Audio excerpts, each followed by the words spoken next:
It is 55 degrees. That is almost tropical compared to what was taking place up in Montreal as Davy Lope slowly makes his way to home plate.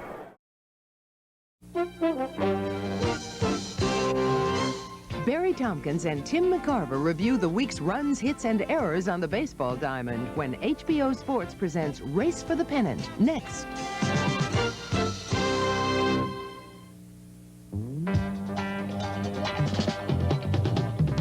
HBO Sports presents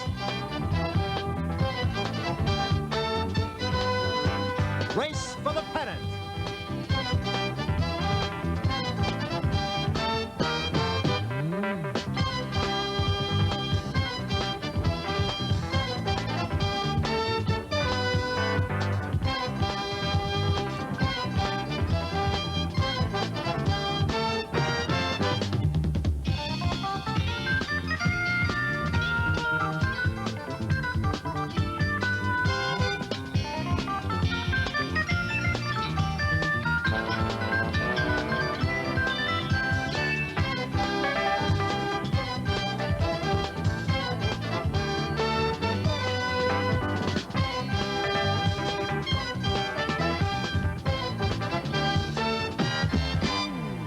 Earl, let me ask you first of all, there was some talk that the A's were just kind of happy to just be at the party. Yankees, of course, have been there how many times before? This is the 33rd time in the World Series. What do you put in that? Do you play the first time just to get there and the next time to win? Well, not really, but if you haven't been there before, there is a tendency to become over-anxious. Swing at the pitcher's pitch rather than wait for your pitch.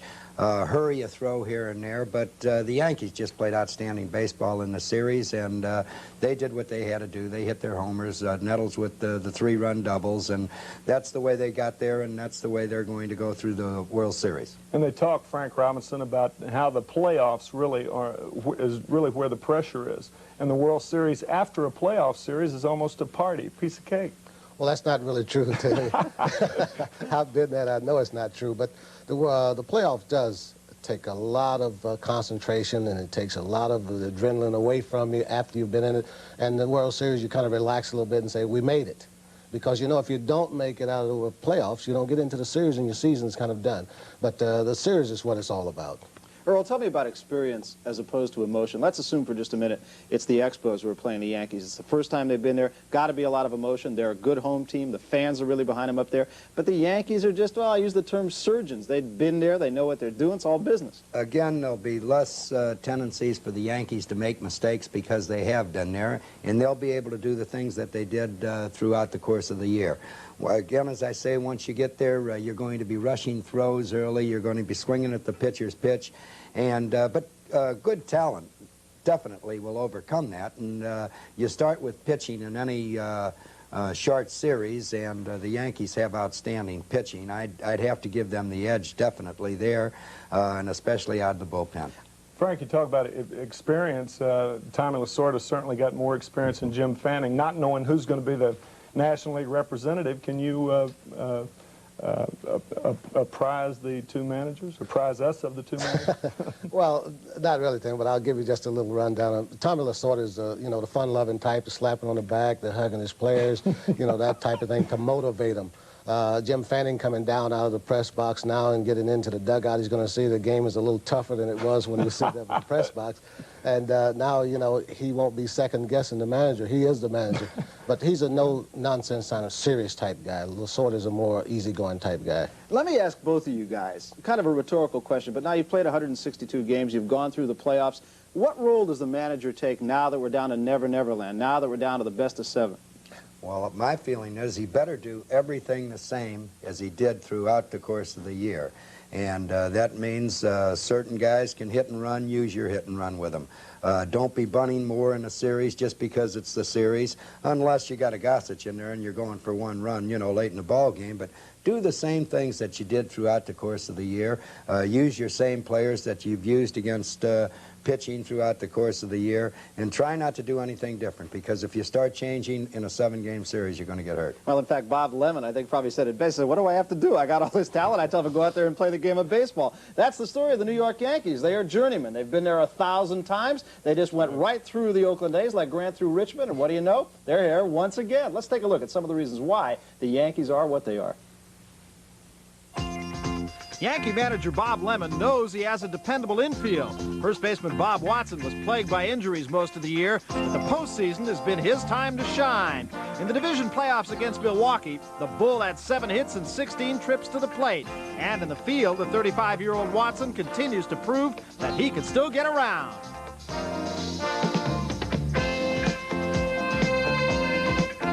Willie Randolph hit .232 this year, more than 40 points below his lifetime average, and a groin pull didn't help matters any. But despite his problems, the fleet-footed Mr. Randolph led his club in runs scored, walks, and stolen bases. In the field, Randolph's speed is an obvious asset. He has excellent range at second, and this year he enjoyed an above-average season with the glove. The most pleasant surprise of recent weeks for the Yankees has been the outstanding play of shortstop Larry Milbourne, who came off the bench when Bucky Dent went down and turned in a first-rate job. Against the Brewers, Milbourne went 6 for 19, and he followed that up with a 6 for 13 performance against the A's, all adding up to a fine postseason debut. Even more important than hitting is that Milbourne's play at short thus far has been flawless this postseason, handling all his chances without an error. At third base, Greg Nettles has the distinction of being what is known as a clutch fielder. He makes big plays when it counts the most. Nettles almost single-handedly destroyed the A's in the American League Championship Series with 6 hits and 12 at-bats and 9 runs batted in.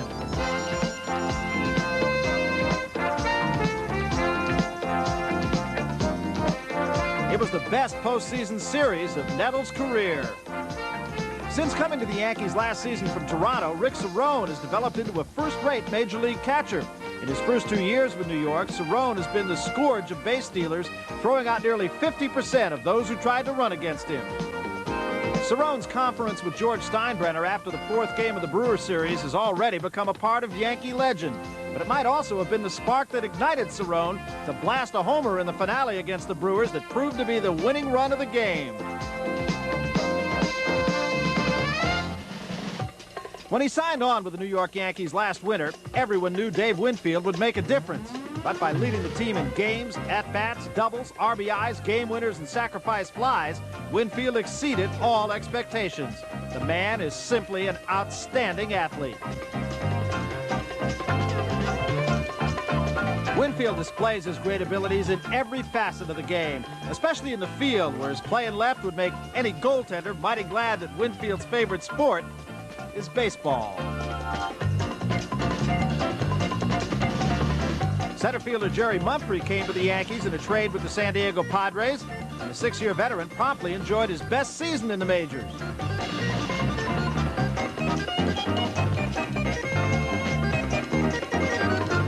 Mumphrey led the Yankees in triples and batting, had a 14-game hitting streak, and his 5 assists in the outfield were the best on the team. Everybody knows right fielder Reggie Jackson, the self-proclaimed Mr. October, whose postseason stats really do live up to the name. 1981 started dreadfully for Reggie, but he came on in the second half to raise his batting average nearly 40 points. Historically, Reggie has had his problems in the field, but his recent play against the Brewers won raves. As a part-time outfielder and pinch hitter, Oscar Gamble gives the Yankees added power. Thus far in postseason play, OG has posted a .375 batting average. Gamble's right-handed counterpart is Lou Piniella, who at age 38 continues to get the job done. 38 is also the number of postseason games Piniella has played for the Yankees, and with a World Series average near .290, Sweet Lou figures to be a factor again in '81. The key to the success of the New York Yankees is a well-stocked pitching staff. Ron Guidry turned in another fine year that included a second half in which he won 6 straight decisions. As he had done for the past 3 seasons, Louisiana Lightning again led the Yankees in strikeouts. Guidry has started 2 World Series games and won them both, allowing just 3 runs in 18 innings. The 1981 performance of Dave Righetti makes him a likely candidate for Rookie of the Year honors. With maturity beyond his 22 years of age, Righetti is fit right into the Yankee rotation. In In this year's postseason play, Righetti has won 3 of the 6 Yankee victories, working 15 innings and giving up just 1 earned run. In his 3 seasons in Yankee pinstripes, Tommy John has paid real dividends. This season, John picked up 9 victories, notched a 2.64 earned run average, and led the team in complete games. That's not too shabby for a veteran of 18 Major League seasons, a veteran who knows his way around a ballpark and how to keep his team in a game. If the Yankees use a 4th starter in the World Series, it probably will be Rick Ruschel, the only right-hander in the starting rotation. After spending 9.5 seasons with the Chicago Cubs, you know Ruschel has to be looking forward to his first taste of World Series play. The Yankees' ultimate weapon is their 1-2 bullpen punch. First comes reliever Ron Davis, who averaged better than a strikeout per inning during the year. In postseason work against Milwaukee and Oakland, Davis strung together 9 1/3 innings without giving up a single run.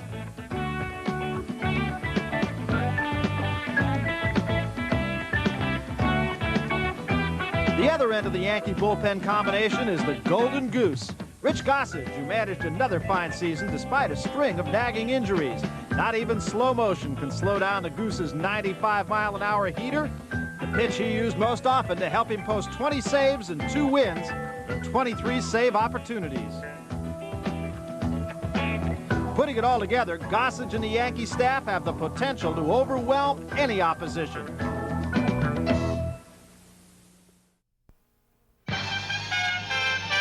In baseball's first divisional series, the Los Angeles Dodgers are on the verge of an unprecedented playoff comeback. Jerry Royce needs 1 more out to beat the Houston Astros. And what looks like a foul ball turns out to be a 3rd strike. The Dodgers have fought back from 2 games down to win the National League West. In Montreal for the League Championship Series, Fernando Valenzuela carries the hopes for another Dodger comeback. After trailing 2 games to 1, the Dodgers even the series and square Game 5 at 1-1. The Expos are still hopeful of their first pennant when Rick Monday faces a 9th inning showdown.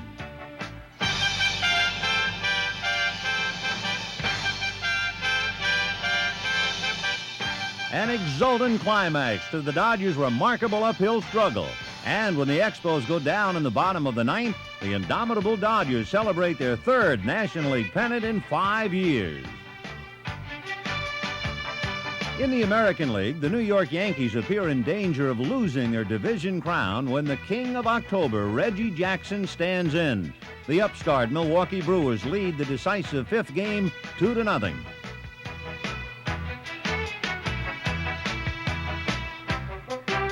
Reggie's Titanic homer explodes the quiet of the autumn evening and keys a spirited uprising. In the pinstripe tradition, the Yankees follow Jackson's cue and take a 2-run lead, but there's 1 challenge left. Goose Gossage walks the tying runs in the 8th, and Don Money's at bat.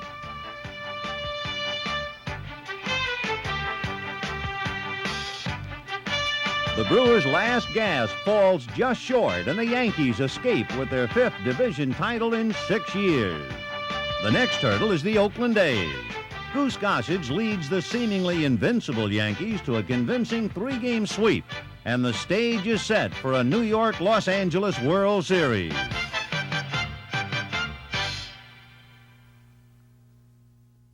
ABC Sports presents the 1981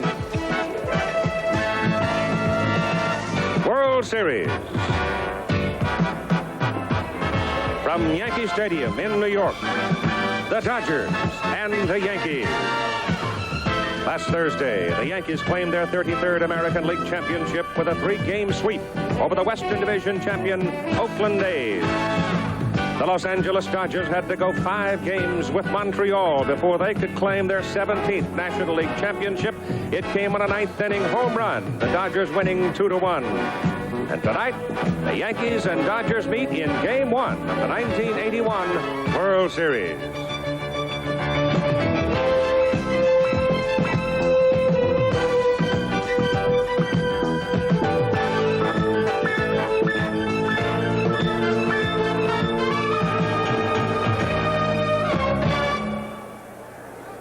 And this ABC Sports Exclusive is being brought to you by Chevrolet, who invites you to see all the good things for 1982 at your local Chevy dealers. Chevy makes good things happen. By Seiko and your authorized Seiko dealer. This plaque is the sign you can trust to get the best of Seiko. By the Miller Brewing Company, brewers of Miller High Life. If you've got the time, we've got the beer. And by General Electric. GE makes products that make life easier and better. At GE, we bring good things to life. Hello again, everybody. I'm Keith Jackson, and welcome to the World Series for 1981. This is the 11th time the Dodgers and the Yankees have faced each other in the Fall Classic.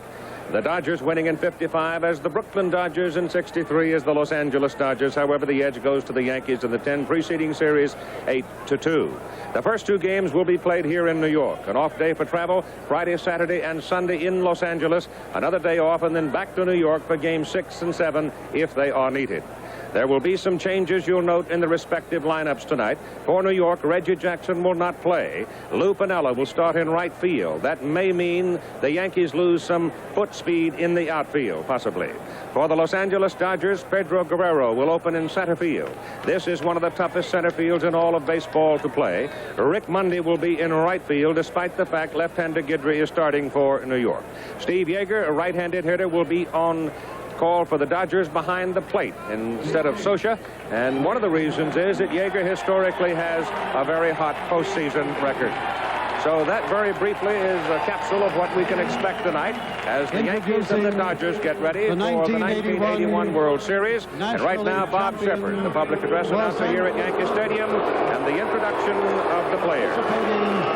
In his third World Series in 5 seasons, the manager, Tom Lasorda.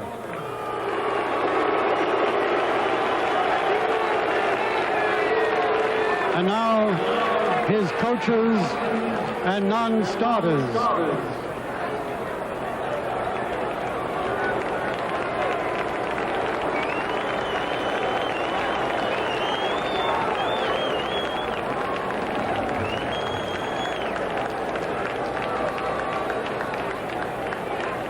Number 11, Manny Motor. In the bullpen, number 29, Ron Peranowski. Number 33, Danny Ozark. Number 54, Monty Bascal. In the bullpen, number 58, Mark Cressy. Number 8, Reggie Smith. Number 14, Mike Socha. Number 21, Jay Johnstone. Number 26, Alejandro Pena. Number 30, Darrell Thomas. Number 34, Fernando Valenzuela. Number 35, Bob Welch. Number 37, Robert Castillo. Number 38, Dave Goltz. Number 44, Ken Landreau.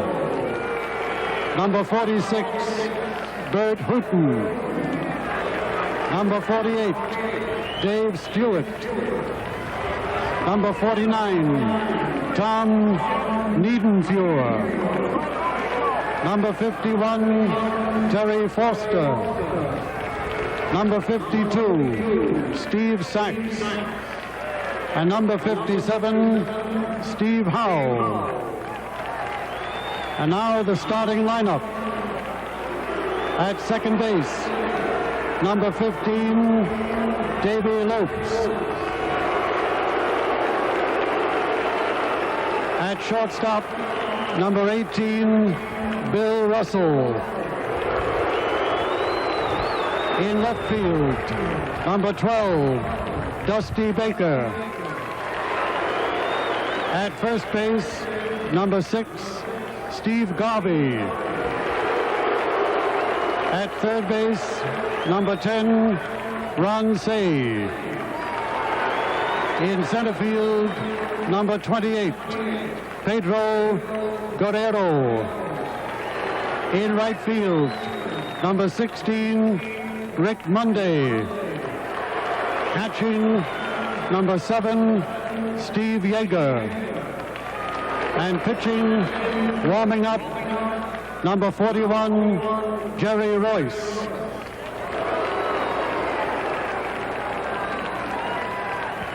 Now, ladies and gentlemen, introducing the New York Yankees. The Hall of Fame pitcher who managed the Yankees to their last World Championship in 1978, number 21, Bob Lemon.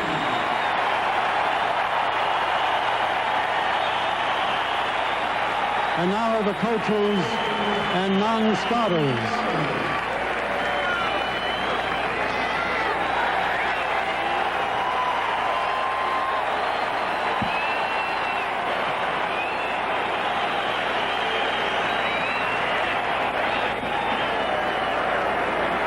Number 8, Yogi Berra. Number 33, Mike Ferraro. Number 40, Charlie Lau. Number 41, Jeff Torborg. In the bullpen, number 42, Clyde. Number 48, Joe Altobelli. In the bullpen, number 51, Dom Scala. Number 2, Bobby Mercer. Number 12, Dave Revering. Number 13, Bobby Brown. Number 17, Oscar Gamble. Number 19, Dave Ligeti. Number 23, Barry Foote. Number 24, Dennis Worth. Number 25, Tommy John. Number 27, Aurelio Rodriguez. Number 34, Dave LaRoche. Number 36, Rick Russell. Number 39, Ron Davis. Number 43, George Frazier. Number 44, Reggie Jackson. Number 45, Rudy May.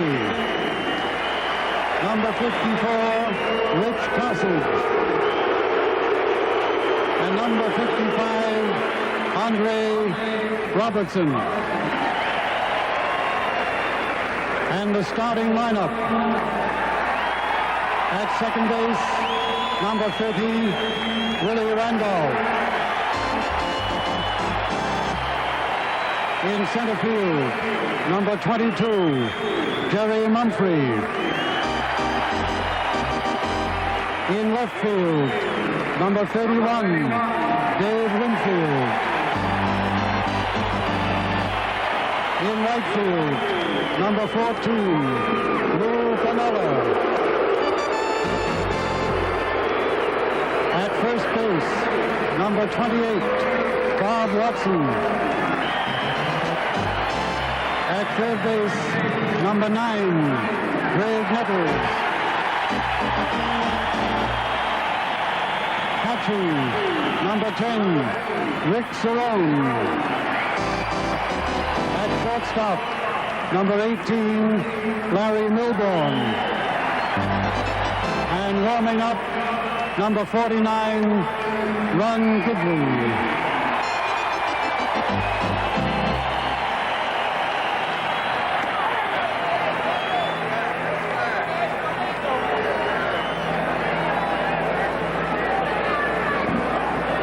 Ladies and gentlemen, will you please rise?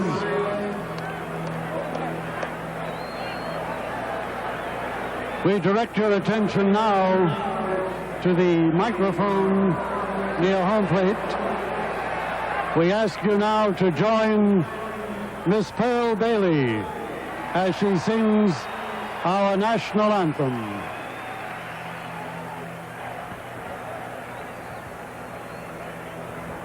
Oh, say, can you see by the dawn's early light what so proudly we hail at the twilight's last gleaming, whose broad stripes and bright stars through the perilous fight o'er the ramparts we watch were so gallantly streamed, and the rocket's red glare, the bombs bursting in air, gave proof through the night that our flag was still there. Oh, say, does that star-spangled banner yet wave o'er the land of the free and the home of the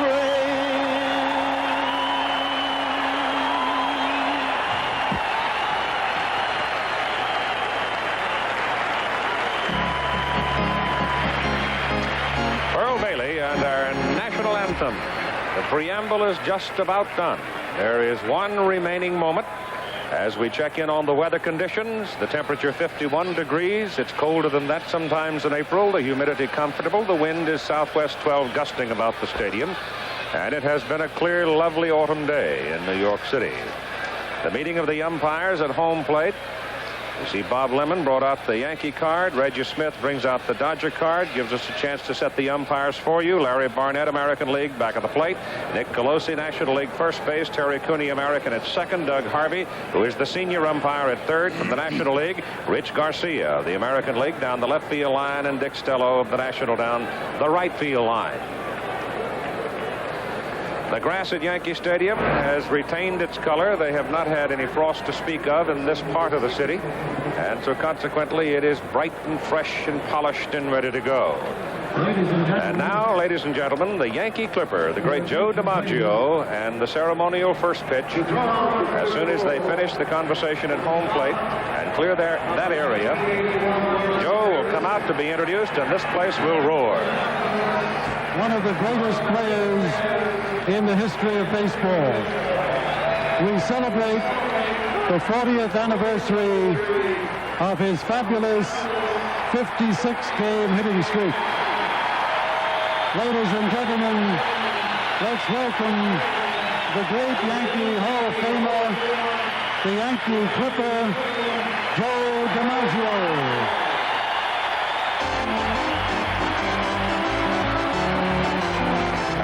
Of such grace and such dignity, and he's retained it from the first time he stepped onto the sod here at Yankee Stadium to become a living legend, Joe DiMaggio. Well, that's your preamble, ladies and gentlemen. We're ready to play baseball. The Yankees and Dodgers, game one. Play ball.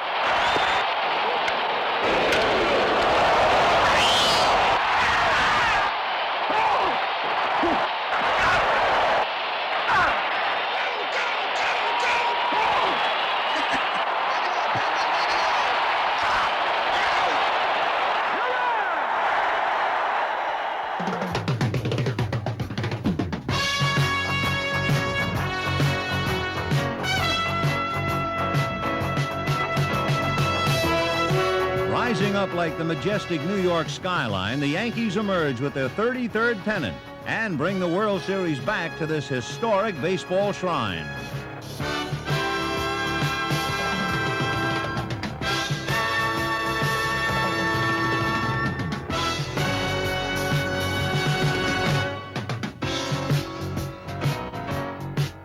For Los Angeles, it's those comeback Dodgers featuring familiar veterans along with outstanding rookies. It's the 11th time the Dodgers and Yankees have squared off, and the second time that skippers Bob Lemon and Tom Lasorda have entered the picture. With 50 pennants between them, the Dodgers and Yankees have become a baseball tradition fraught with rivalry and revelry. And expectations are high for the 78th World Series as all eyes watch the Army's Golden Knights parachute team.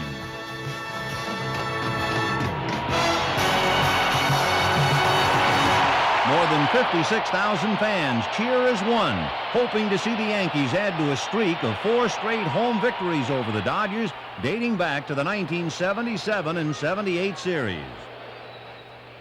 Hard-throwing left-hander Jerry Royce, whose shutout wrapped up the Dodgers' first postseason comeback against Houston, faces switch-hitting center fielder Jerry Mumphrey in the bottom of the first inning.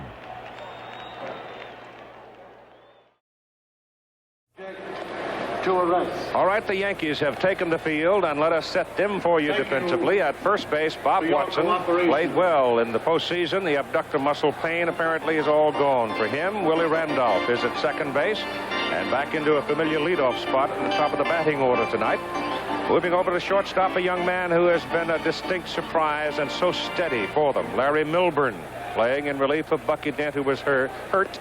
And, of course, Greg Nettles, well, he's just great in the postseason. Against Oakland, he was tremendous with the bat. And when he can't beat you with the bat, he'll do it with the glove. In left field, a young man who is rapidly asserting himself as one of the best in the game, Dave Winfield. Out in center field, it is Jerry Mumphrey. And you may see Jerry going a little toward right tonight because Lou Piniella is in right field. Behind the plate and doing the catching, it is Rick Cerrone, and on the mound, Ron Guidry, the left-hander, whose last appearance was 9 days ago. Against the Brewers, he pitched games 1 and 5 on 3 days rest, going 4 1/3 and 4 innings, and those are his season totals there from the unusual season of 1981. It'll be Davy Lopes, Bill Russell, and Dusty Baker, and we're ready to go. Davy Lopes, second base, number 15.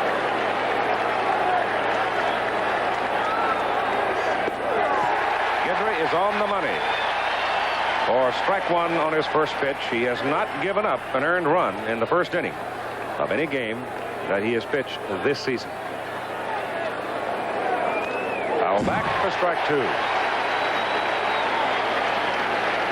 He comes out of the bullpen after his warm-up, walks to the mound, throws a breaking pitch for a strike, and then comes with a 92-mile-an-hour fastball. And I think here, Keith, you're going to see where this is his strikeout pitch. If he's going to throw his slider, he usually throws it when he's ahead of the hitter.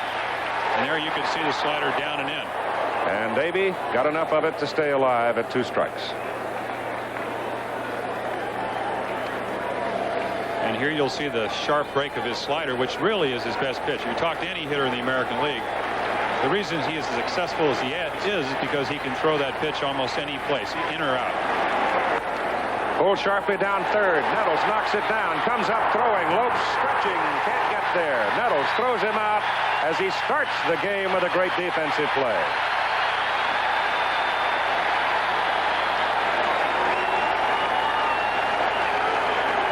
Man is so very efficient defensively, isn't he?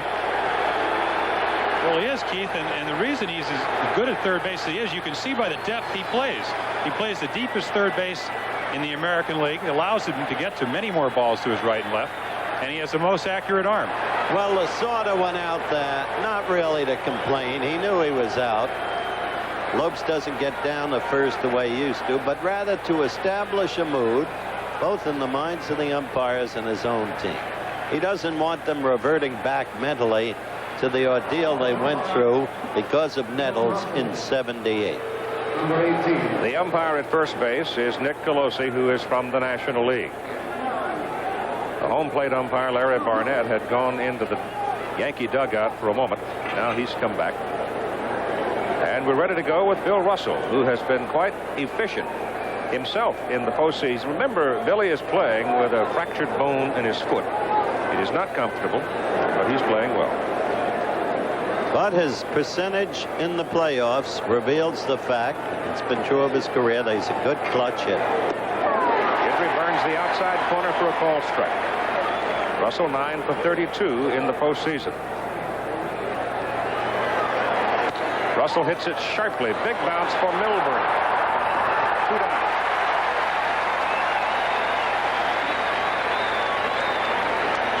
Guidry has one astonishing record, Jim.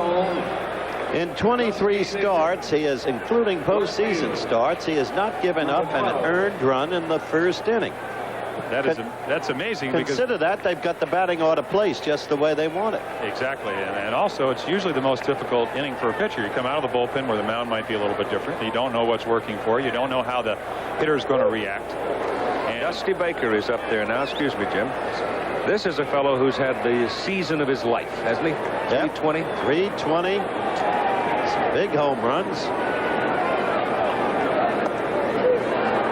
Now Guidry's behind, 2 balls and no strikes. this is where Baker is at his best. He's a real tough 2-0, 3-1 hitter, which is the way that most hitters would like to get pitchers.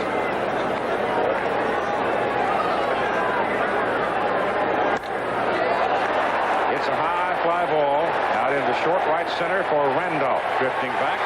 Willie makes the catch, and Ron Guidry continues that remarkable string of holding opponents in the first inning. Yankees coming up.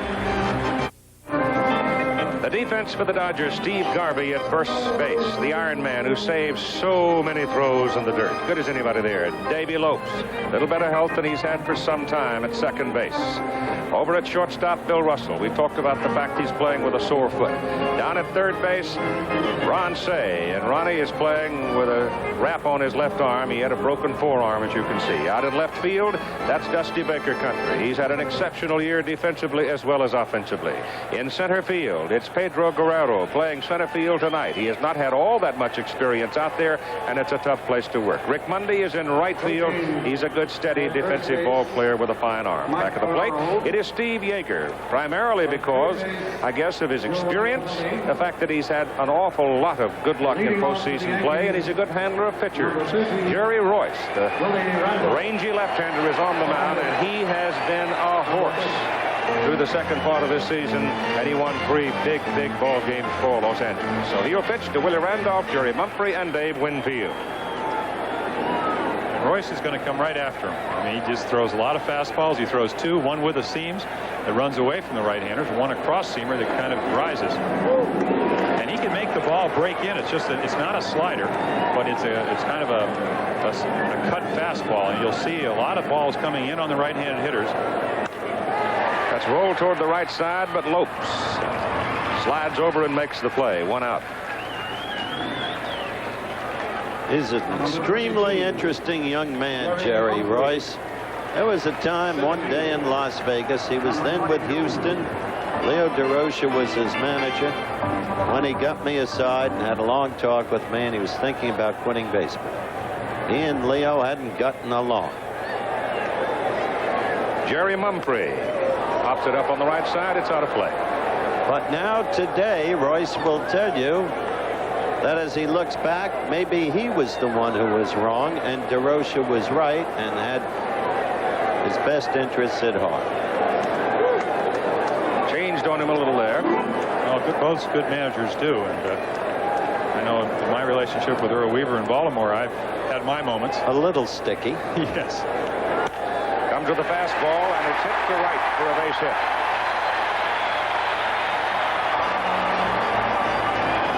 There's the first hit of the baseball game. Mumphrey with good speed on first base, and Dave Winfield will come to the plate. Dave Winfield. How do you pitch to Winfield, Jim? Very carefully, Keith. I found that the more I saw him play, the more respect I had for him. You know, everybody talks about the money he's making, which is obviously probably the biggest salary in baseball, but he can do so many things well. And at the plate, he likes to get his arms extended. He likes to hit the ball really to center field, and he's not what you would call a pull hitter, and that's not probably the reason he only has 13 home runs. But I try to run the ball away from him, make him aware of the pitch away, and then come in on him. And I had a lot of success, but I saw him hit some home runs both to left field and to right field this year. Royce changed on him and gets it in for a strike.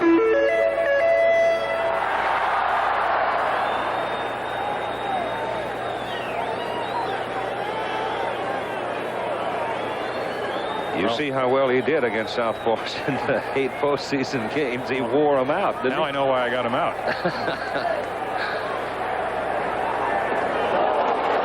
Strike 2. Jerry Royce, when he's on his game, is going to keep that ball low. Well, his fastball moves better down there. It just has a lot of action down, and when he gets hurt, as the ball to Mumphrey was, it was a little bit up in the strike zone. It wasn't a bad pitch. He kind of fought it off. But it's a lot easier to hit the ball up than it is the one down.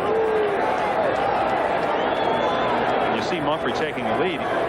He stole 56 bases last year. I think it just has not been that daring of a base runner this year. Well, Jerry Royce keeps it down on Winfield and gets him on a swinging strike. Dave had 2 for him. Very tentative swings. Well, there's that sailing fastball. And when you're throwing as hard as Royce does and the ball moves, it makes it a lot easier to get the hitter out. And he just chased a bad pitch, but that tells you that Royce has good stuff. Vanilla steps in now. Lou has had some trouble getting over a case of the flu. Wasn't terribly sick, but one of those kind of experiences that we oftentimes get with the cold, which sort of drains your strength. There's the shot down the right side. It's a fair ball. It's going into the corner. Mumphrey heading for third. There he'll stop.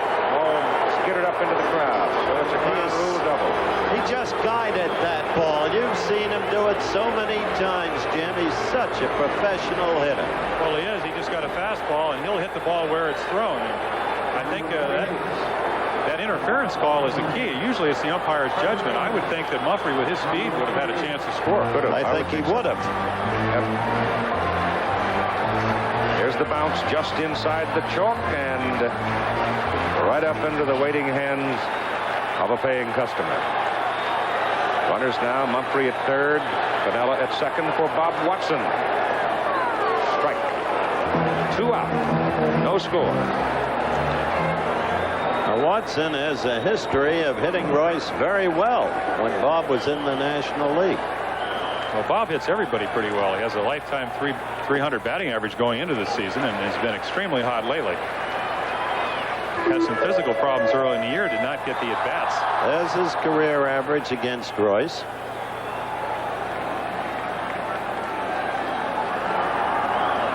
One-two pitch. High fly ball hit well to right center field. Mundy going back to the fence. Leaps and it's gone.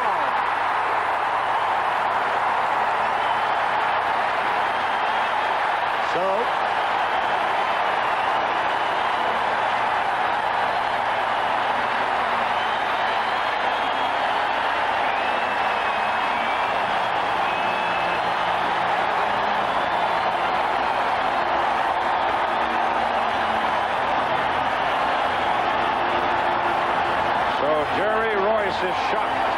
He had Bob Watson at 1-2. He hit a high fly ball at about 380 feet. it was hit. Bob knew it was gone, and the pressure immediately on the Dodgers. There it goes. Just a fastball out over the plate, which is kind of where Watson likes the ball. He likes to get his arms extended, but as we said earlier, most strong hitters do. And what's funny, the flags are blowing to left field, and that ball carried very well. Nettles. It's a high fly ball to deep right. Mundy at the wall comes in and makes the catch. And so the Yankees strike early on a 3-run home run by Bob Watson to lead it 3-0. It sounds like boo, but it's really the sweet chant of Lou. Lou Piniella subbing for Reggie Jackson, who's out with an injured leg. But Piniella is the Yankees' second-best October hitter and a proven professional who knows how to play the chalk.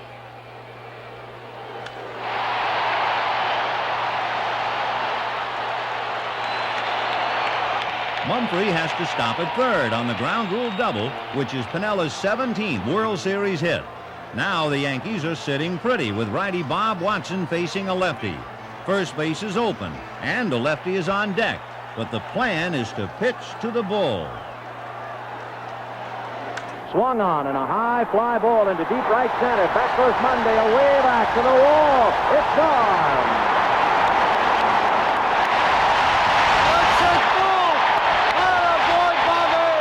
Bob Watson, after 17 professional seasons and more than 1,700 big league hits, becomes the 17th player to homer in his first World Series at bat.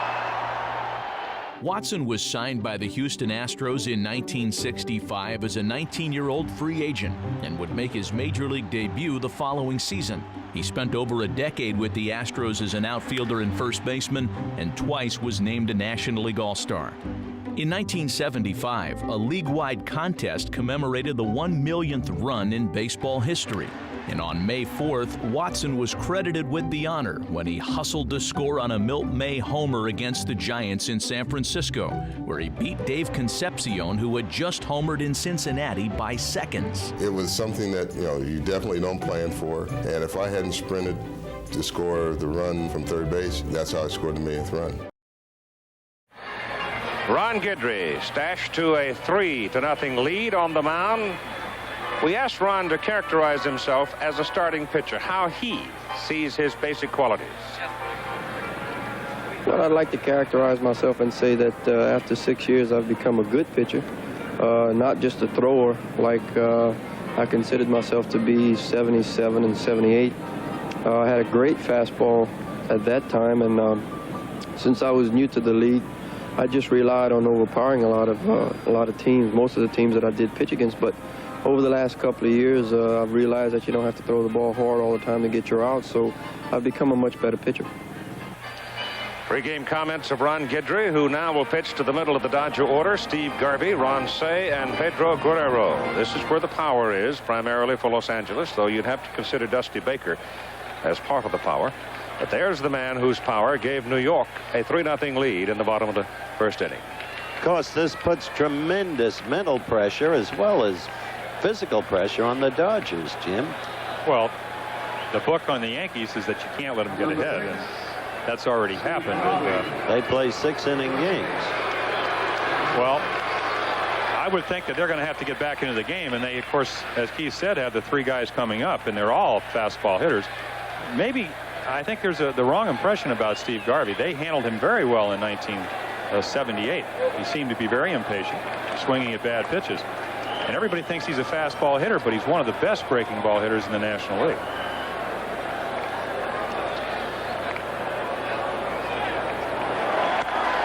Shot off Nettles' glove. It was a bullet. Greg better check the webbing in his mitt after that one went through it. Garvey's aboard. First Dodger hit.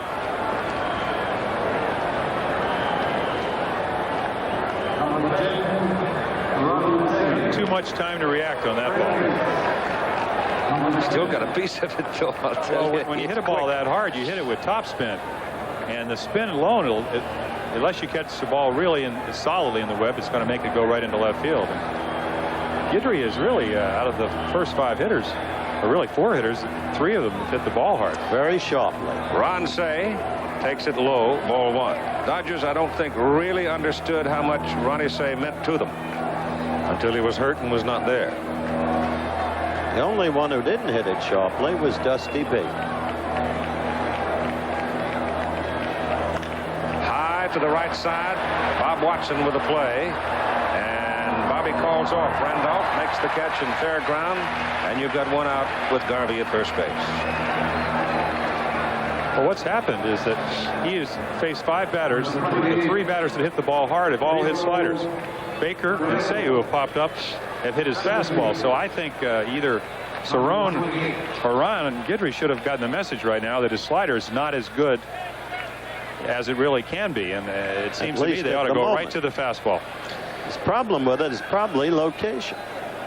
Yes, when you throw them down the middle to good hitters, and Dodgers have a lot of good right-handed hitters, you get a lot of trouble. Pee Wee Reese. Little Colonel.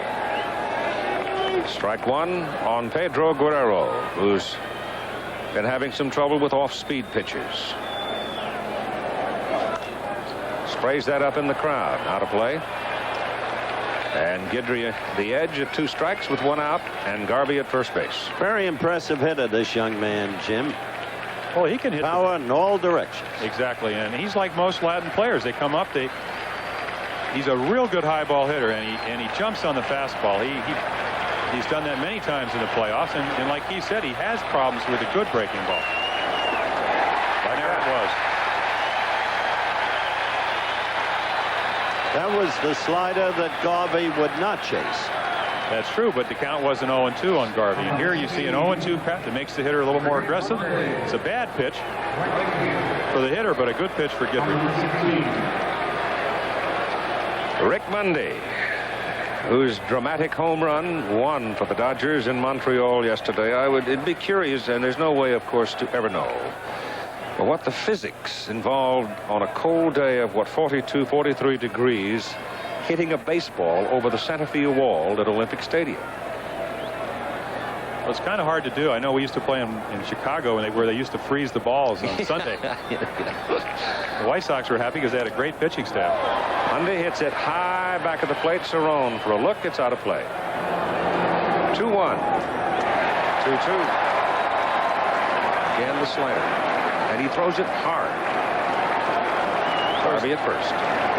Guidry's come up with another pitch, a changeup, which he's used effectively this year, but I think with a 3-run lead, he's going to go with his 2 best pitches. And right now, it seems to be the fastball, and I would think in this situation, he'd hate to get beat or hurt with a bad slider. Strikes out Mundy, so he fans Guerrero, and Mundy gets Say to pop out the first baseman. The Dodgers get the leadoff man Garvey aboard on a single, but they cannot move him around against Ron Guidry. And after an inning and a half at Yankee Stadium, New York 3, Los Angeles nothing. Rick Cerrone to lead it off for New York. Larry Milburn will follow, and then Ron Guidry will come up for the first official at-bat of 1981. Jerry Royce, with blue eyes, get a little hard after that swing by Bob Watson. He comes outside and high to Cerrone for ball 1. The wind is blowing almost straight out to left. The home run by Watson, however, was hit to right center. 2 balls and no strikes to Cerrone. Again, Larry Barnett of the American League is back at the plate.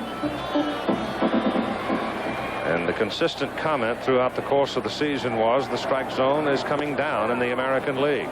No doubt Royce about burns it. one in.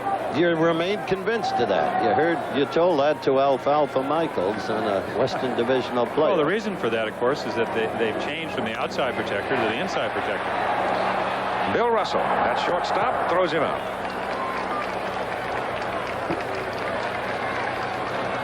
Number 18. Now it is Larry Milburn for New York, the shortstop. Number 18.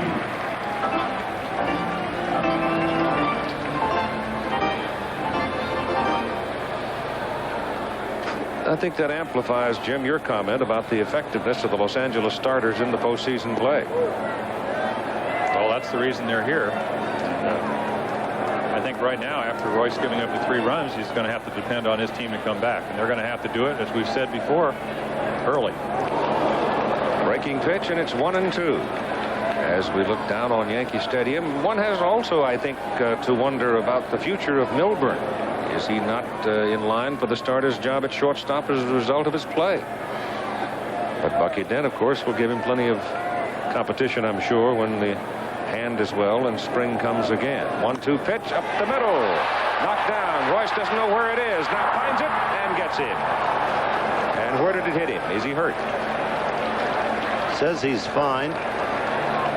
Milburn so constant in his ability to make contact. Bill Bueller comes out to have a look at him, and you can see the shot back up the middle. Just a fastball in the middle of the plate. Up 2.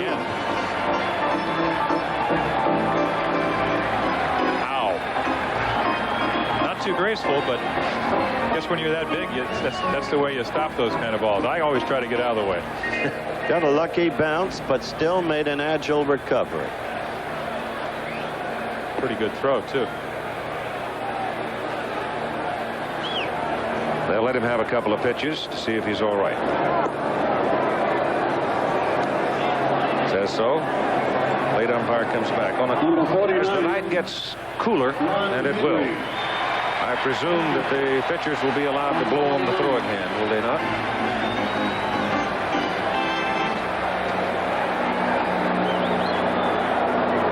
Ron Guidry swings and misses, and Ron right now is in a relatively unfamiliar pose, standing at the plate. Yeah, but this guy's an athlete. You see his minor league average. He can fool you.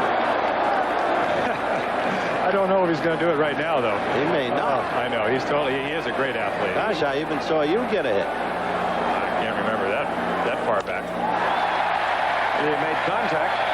Well, seriously, you talk about if the not having the DH is going to affect the Yankee hitters. I hadn't hit since 1972, and the first guy I got to face in the 1979 World Series was Bert Blyleven. Fly ball the warning track to me was a moral victory. I mean, I felt so wonderful about that. I almost tripped over first base watching it. Slow curve strikes him out. So Jerry Royce gets the bottom third of the Yankee batting order in order. And after 2 innings, 3-0 New York. Game 2 of the 1981 World Series will be played here at Yankee Stadium tomorrow night. 8 o'clock Eastern, 7 Central, 5 Pacific. You'll see it here on ABC. And now for Los Angeles. Steve Yeager, the catcher. Jerry Royce, the pitcher. Davey Lopes, the top of the order. And as Yeg comes to the plate, wonders through my mind as to whether or not this may not be the last time we see him in a Dodger uniform, because he does not like being a backup catcher. He wants to play for somebody, somewhere. Mike Scioscia has been the Dodger #1 catcher. But Yeager's postseason record is impressive, and he takes strike 1. That's the key. You remember, he hurt the Yankees back in '78. Well, he kept throwing him fastballs, and he's an excellent fastball hitter. And there you saw Guidry's third pitch, the one he's come up with this year, the straight changeup. And the reason it's so successful, he throws so many fastballs. And here you see a picture of Greg Nettles. The reason he is such an excellent third baseman is the depth that he can play. 1-2 pitch, and Guidry has his third strikeout. Third consecutive strikeout. Well, you don't like to look at Nettles anyway. He's got more home runs against you than anybody else. Not this year. And here you'll see that slider ahead in the count. Jerry Royce. It's a good one, and they chase another bad pitch. That's the same pitch that if the count's 2-0, you're not going to swing at, and he's not going to be throwing him. Jerry Royce, a 196 hitter in the course of the season. And Guidry's first pitch to it is low for ball 1. 1-1.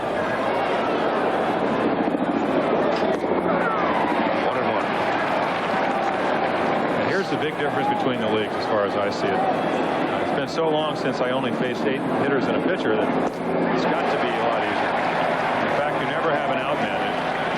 If you have that weak hitter and a pitcher in there, they're almost giving you 2 innings of ballgame. In the American League, you no longer have that because of designated hitters. Royce fouls it back to stay alive at 1-2. Might have had 10 more career victories. Or at least pitch a lot more innings. You win a lot more games. You maybe lose a lot more, too, because the fact you never have to be pinch hit for. 2-2 as the pitch is outside and low. That's a lovely lady. Name, Rachel Robinson, widow of Jackie Roosevelt Robinson. Royce called out. Tried to check on it. Barnett says you went through it.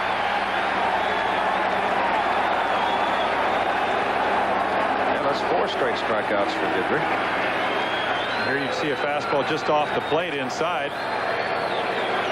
I'm not sure if Royce swung or not. You'll be able to back those way around.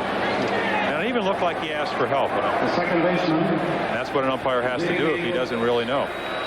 4 consecutive strikeouts. A little chilly, Dave? No.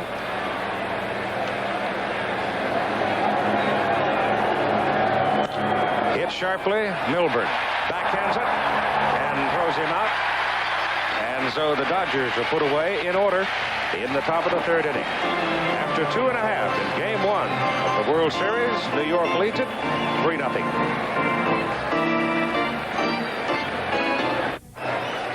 The unflappable one. Bob Lemon. I walked up tonight visiting with him. You know what? He wanted to talk about handicap. Think about next week. He's back on the links. Second time around for the Yankees now against Jerry Royce, Willie Randolph, Jerry Mumphrey, and Dave Winfield.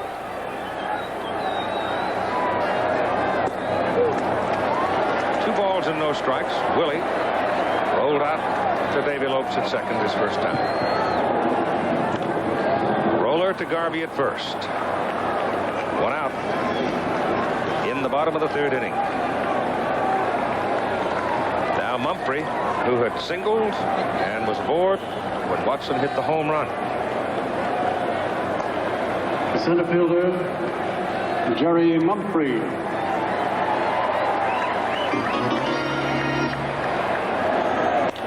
Curveball hit to center, drops for a base hit. Mumphrey now 2 for 2.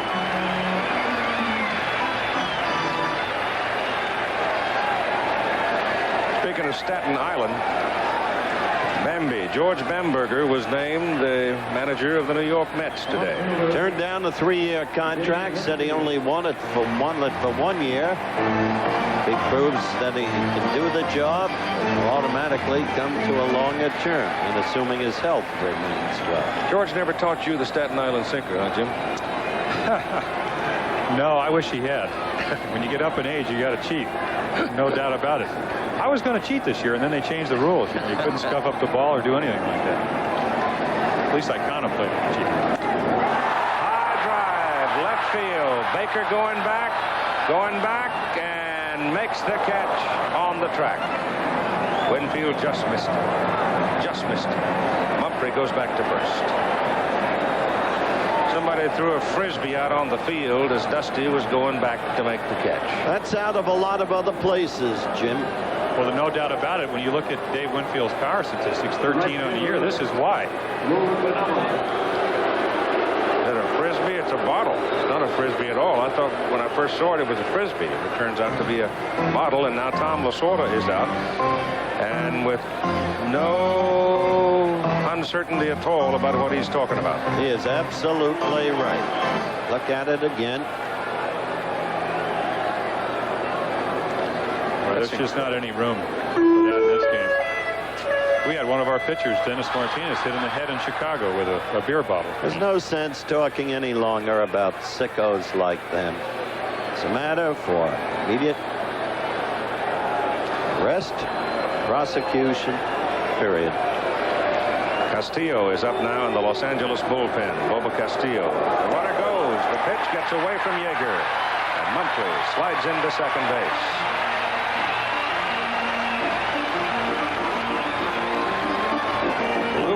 With 2 out, and there's Castillo warming up in the Dodger paint. Dennis was scared to death, wasn't he? Well, that's a frightening thing to happen, especially when you have blindness.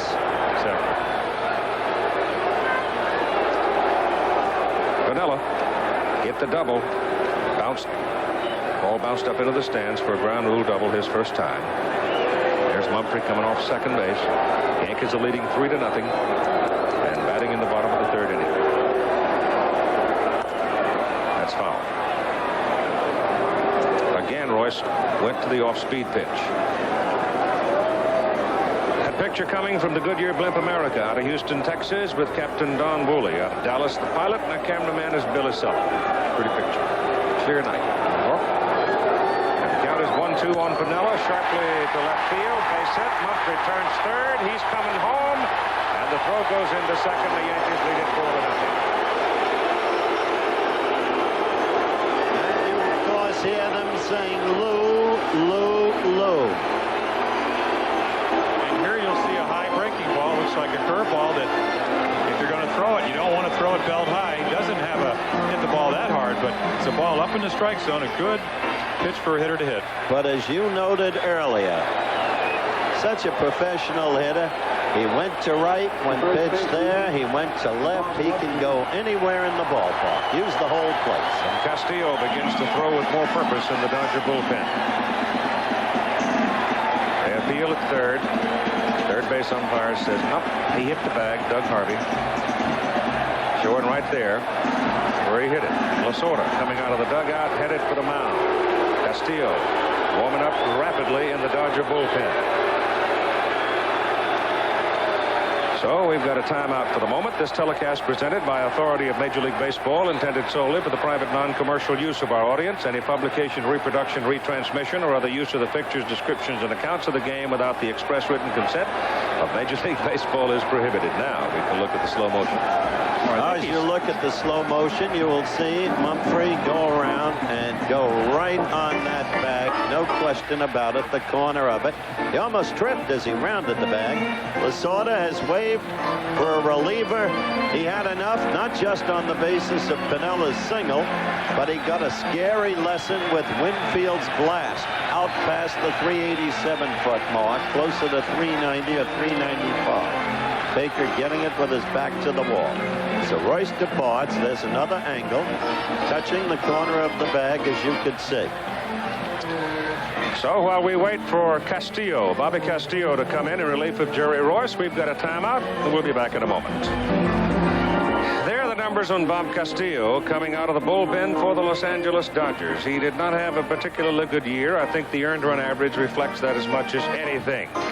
So while he warms up, there's the commissioner, Bowie Kuhn, in his box, still without a coat. Of course, tonight you don't need it. It's quite comfortable. If, of course, you have your woolies on. Yankees in these playoffs continue to show their enormous depth. Piniella, an example tonight. Jackson out. Right man, right place, right time. And what about this batter? Watson. 3-run homer in the first inning. Castillo delivers, and it's low for ball one. Incidentally, and having taken a look at the commissioner, today is the 25th anniversary of Louis and Louisa. And we congratulate him.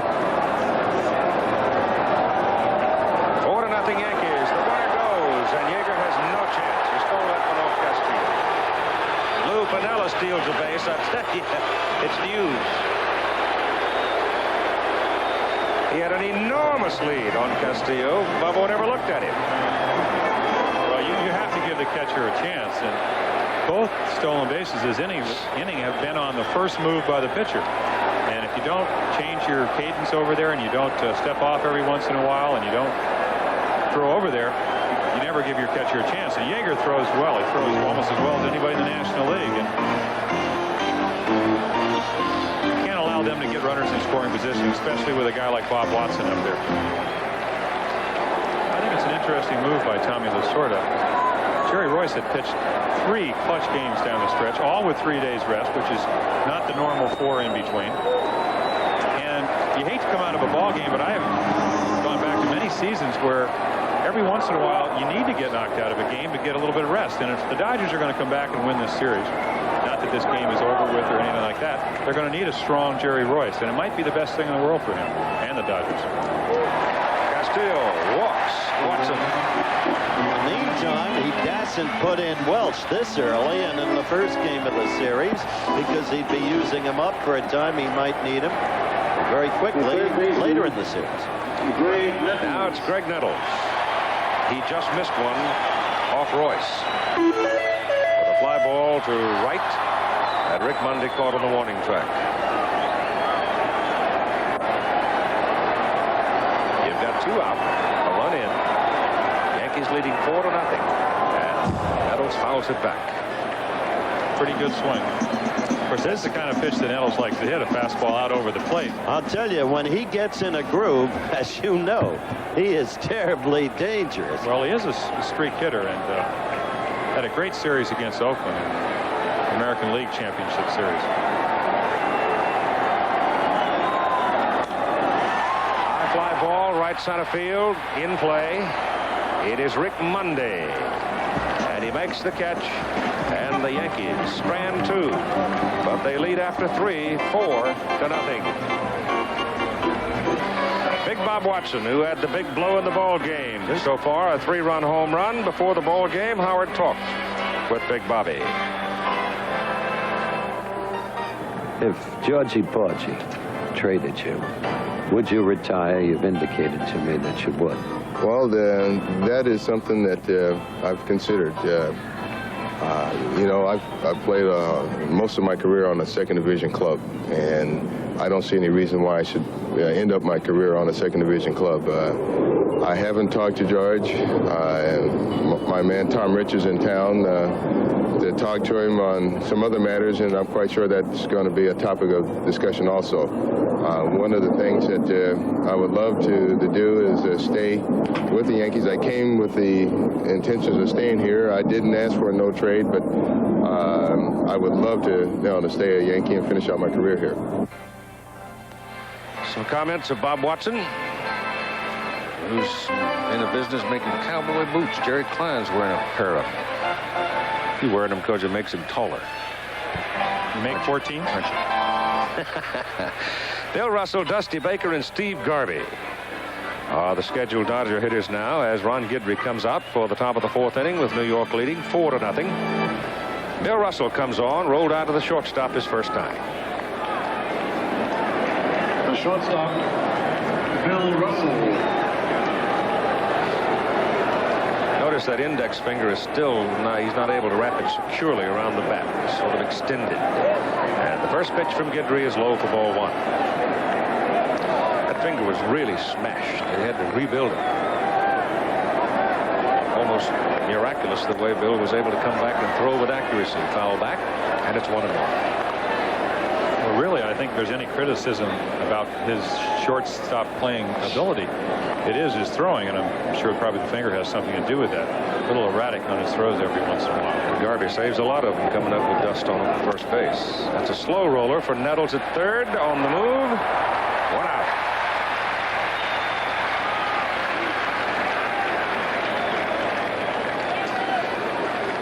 And now Dusty Baker, who popped out to the second baseman, Willie Randolph, his first time.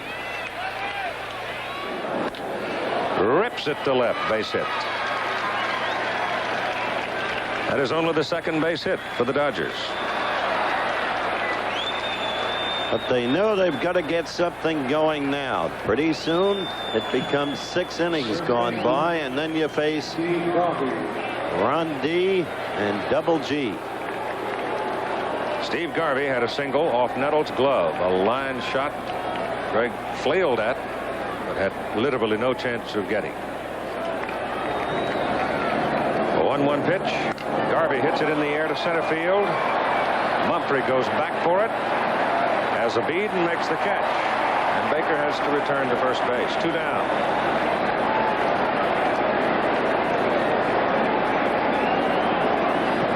Guidry now has thrown 46 pitches to the plate. As Tom Lasorda shouts out of the dugout, Ron Say walks in for Los Angeles here in the top of the 4th. Ronnie came back from that broken forearm and just started rattling base hits right out of the blocks. He said it really didn't bother him at all. He just reverses that arm thing when he's out in the field because he catches so many balls in front of him. Piniella has a little struggle with the wind on that high fly ball to right field, but handles it. And so in the middle of the 4th inning, the Yankees lead it 4-0. Scoring summary. First inning, Mumphrey single, Piniella double, 2 out. Watson 3-run home run. The Yankees led it 3-0. And then in the 3rd inning, Mumphrey a single, stolen base, stole it off the pitcher, and then Piniella delivers a 2-out single, and that's where we are. 4-0, New York.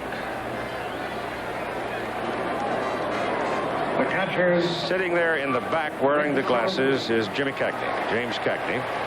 And some of you, I'm sure, probably read that George Steinbrenner had wanted him to throw out a ball for the ceremonial first pitch, and he was reminded by the commissioner's office that politicians and actors and such personalities are generally not accorded that honor.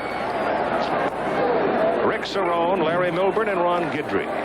The sign you viewers just saw spoke for itself with regard to Mr. Cagney. I suspect that he will participate in the proceedings tomorrow night. Pitch is high from Castillo to Cerrone. 2 balls and no strikes. There is the Yankee clip. He did throw out the first pitch. Cerrone to the shortstop his first time up. Looks, and it's inside. 3 balls and no strikes. And Cerrone's aboard. Yankees well rested. They closed out the American League Championship Series last Thursday with a 3-game sweep over the Oakland A's. The Dodgers were rained out one day in Montreal and had to finish up yesterday and then came in here. Back it goes to Castillo. Second for 1. Over to first. No.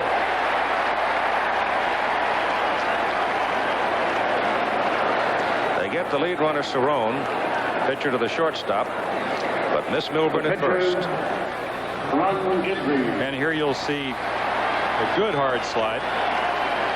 I'm not so sure that this was as important as Milburn's speed. You'll just see him outrun the ball. And as you said, Howard, he's been very important in the Yankees' success in the last couple of weeks.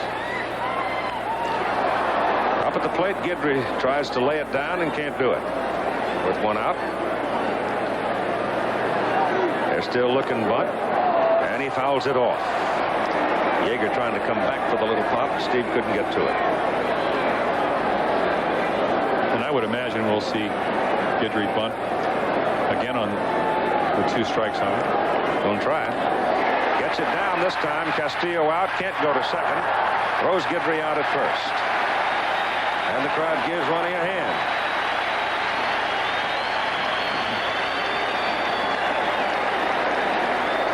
Two down now, and they've got Milburn at the turn for Willie Randolph.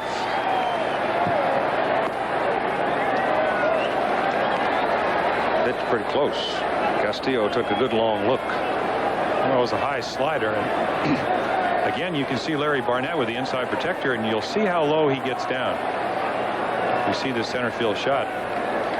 Just 2 years ago he had the outside protector, and you just can't get as low, and that's the reason the strike zone has gone down. The new umpires have to wear the inside protector in the American League. The older ones, like Larry, have an option. See, he's down on 1 knee. And Castillo's high. 2-2 pitch to Randolph. Up high. Full. 3-2. Dave Goetz continues to throw in the Los Angeles bullpen. Humphrey on deck. He's 2 for 2. Stolen base. Troublesome hitter tonight. Troublesome all year, hitting .307. Walks him. So Castillo is high.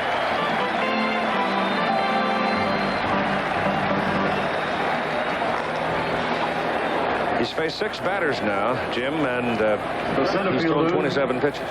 Well, I think what happens, Keith, when you get behind in the ball game, you know you can't give up any more runs, and you become a little bit finer. You try to make perfect pitches, and that might be all right if you're a starting pitcher or you have excellent control. But Castillo, as we said before, has always had trouble with control, and you just can't do that. Tries to come on the outside corner with a screwball and misses, and there's Fernando Valenzuela. It was Castillo who taught Fernando an awful lot about the screwball. At this point in time, Fernando can teach Castillo much. True. It's inside. So Bobo is digging himself a hole. You've got Milburn out at second. You've got Randolph at first. You've got 2 out, and all of the damage by the Yankee bats has been done with 2 out tonight. 3 balls and no strikes. On deck, Mr. David Winfield. He almost put one out of here his last trip to the plate. There is the angular one.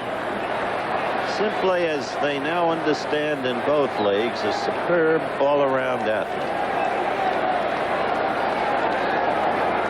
That he is. Made one of the greatest catches I've ever seen, about 3 rows up in the left field seats.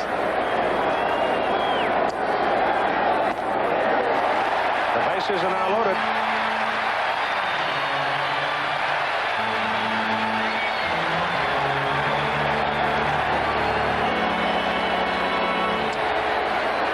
Peronowski comes to the mound for the Los Angeles Dodgers, and oh, how Tom Lasorda would like to have that big left-hander in the bullpen again. Castillo just cannot get the good pitch in the strike zone. He's becoming frustrated.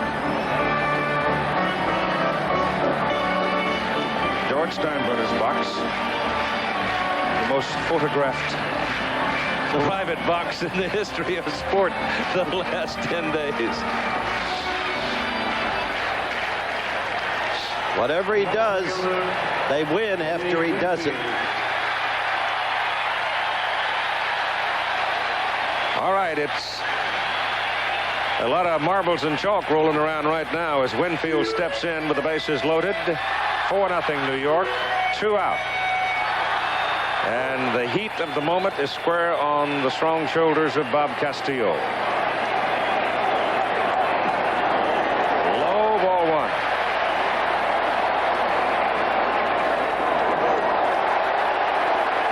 That pitch was a closer pitch than the action of Winfield might suggest. There's young Tom Niedenfuhr now, up and throwing in the bullpen.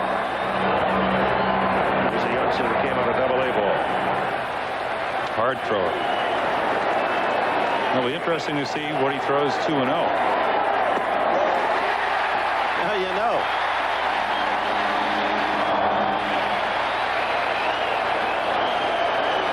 Three balls and no strikes. 34 pitches now by Castillo. He has not been effective. 3-0. Are they going to let Big David go? I would think so. Nope. Pitched for the inside corner. Don't see how you could do that, Keith. Such an uncertain pitcher. 4th ball, you've got to run. Hate to take a look at this one. But you'd be surprised how many batter can be walking 4 straight pitchers. The next batter will come up and swing at the first one.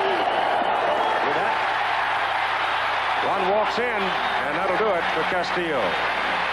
5-0 New York.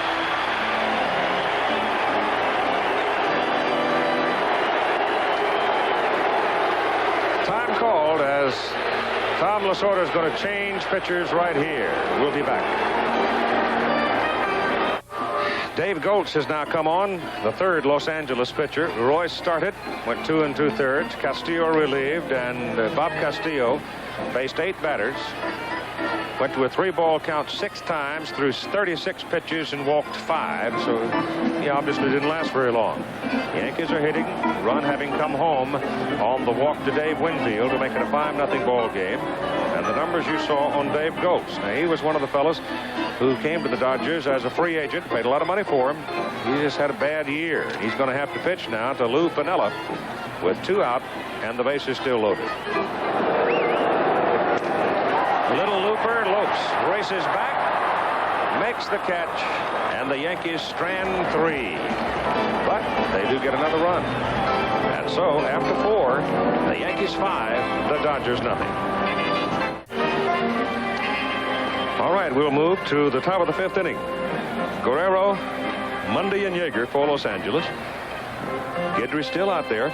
He's allowed the Dodgers only 2 hits so far in the ball game, and he's sitting on a big fat 5-run lead. 5-zip.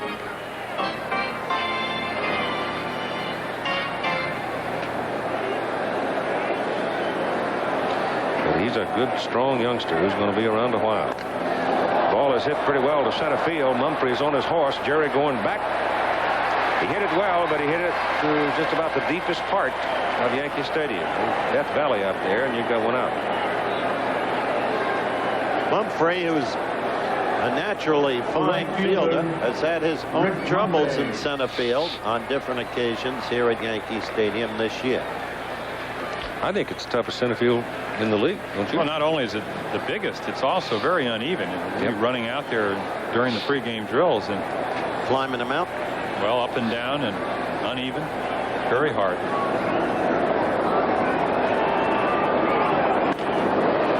Sharply spiked. Great play, Randolph. Look what I found, one hopper for the second out. That's one of those you do it or you don't. And that's exactly what it was. Look what I found. Backhanded.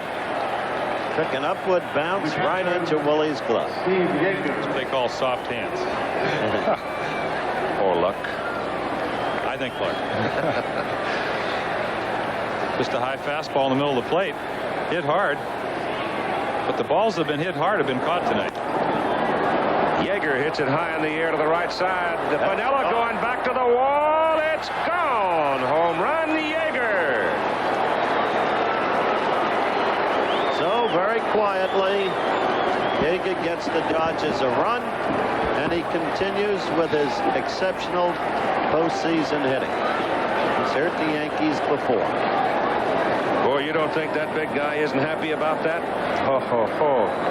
Here's Steve Sachs coming to the plate now, a young man who played second base for Los Angeles through much of the second half of the season. And he steps in as the hitter in the pitcher spot. Ladies and gentlemen, that means Niedenfuer is still in the pen warming up, and he'll be the next one for the Dodgers. Number 52. This is a youngster, I guess, that everybody around the Dodger organization figures is going to succeed Davy Lopes at second base. He's a dandy. I think that was the most silent home run I've ever heard in the World Series. Nothing. Sachs hits it high in the air to center field. Wynn seems to grab it and hang it, and Mumphrey makes the catch. And the inning is over. But the Dodgers get on the board with Yeager's home run. 5-1, middle of the fifth. Back with more after this word from our local stations. And the pitch to Yeager is a high fly ball to right field. Piniella going back. The ball is carrying. He's to the wall. It's gone. A wrong field home run for Steve Yeager.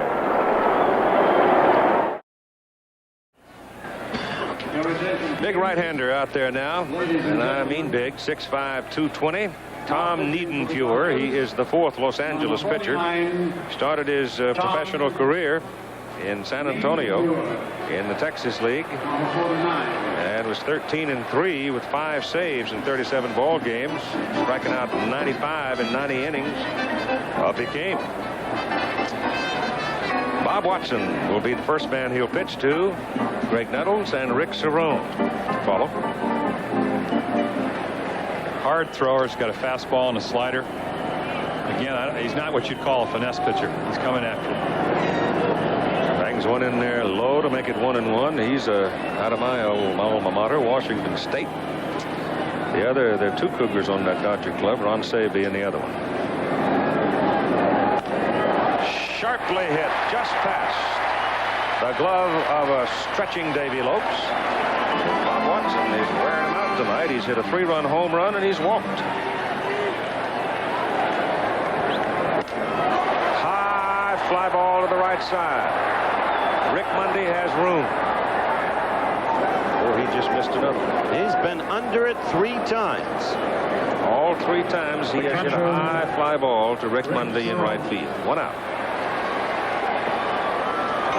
And here's a high fastball out over the plate. He dives in, has a good swing. Tells you what kind of stuff Niedenfuer has. Just popped him up. Well, kind of a long pop. I bet you, Reg, you'd like to come up and take a whack at this big right-hander. All right. Cerrone now. With 1 out and a man on first, Bob Watson. And Niedenfuer is in there with a strike. Him up. Billy Russell, the shortstop, drifts back, and Bill makes the catch for the 2nd out.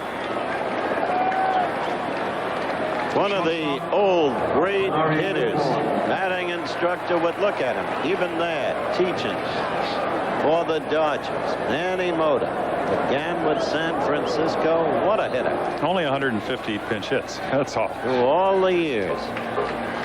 I'll bet you he could come up there and still do it. Of course he could. And watch him in the cage, how he just reaches out and strokes that thing. Larry Milburn goes to the other side against the right-hander with 2 out, and Watson on first base. Hits it to Say at third. Ronnie goes the short way, and the inning is over. So the Yankees get Watson on base, but they can't move him along as Niedenfuer comes in to get him. And we've played 5 now with the Yankees on top. by a score of 5-1.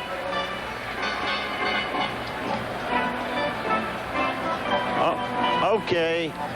There are some who say Steinbrenner, the Yankee owner, is impossible to get along with. But there are others who seem always able to get along with the Yankee owner.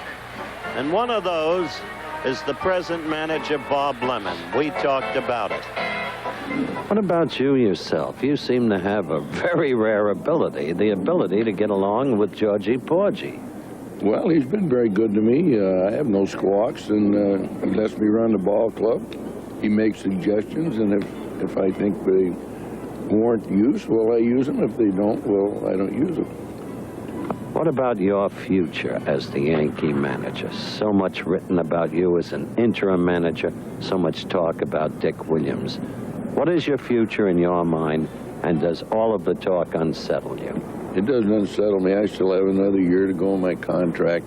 And I read in the paper today that George has talked to some other people and said, I'm his boy, I'll be back. But those things don't bother me because I know that when you're manager, certain things can happen, and I could be back in Long Beach before the first snow falls. But you'll be in my golf tournament. Oh, sure. And I'll be in George's heart. He'll be in what, George's heart? Heart. Well, there may be some question whether he has one. No. Oh, I'm only joking. Only kidding. I admire him. He played by the rules and built a very successful dynasty. All right, top of the sixth. Lead-off man, Russell, Baker, Second baseman, Garvey, Say. Let's see if they can get back in this game. Because next inning, it becomes RD and GG time. Up the middle it goes. Randolph backhands it. Another nice play by Willie.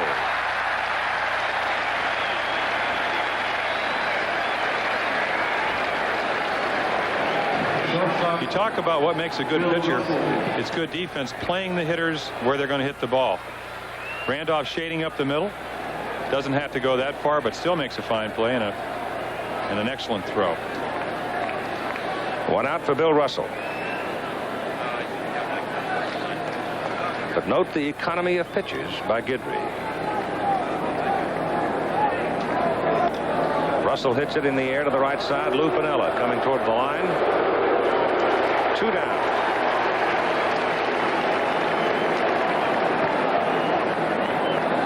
That's getting them out in a hurry, James. Well, when you get 5 runs on the board early and you have a 5-1 lead, you have a little bit more confidence. You go after them.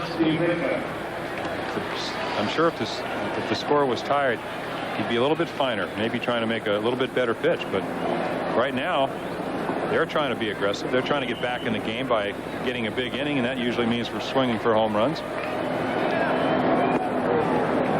Ball 1. 2 balls and no strikes. Only Dodger run. Yeager's home run. It fell over the right field fence. 3 balls and no strikes, and this is the first time in the ball game that Ron Guidry has gone to a 3-ball count on a hitter.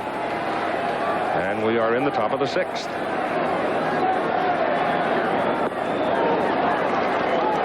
Well, he walks his first one. A touch of interest. the first baseman, Steve Garvey. You can see how good Guidry's control has been this year. But now a touch of interest because Garvey is, in truth, ever dangerous.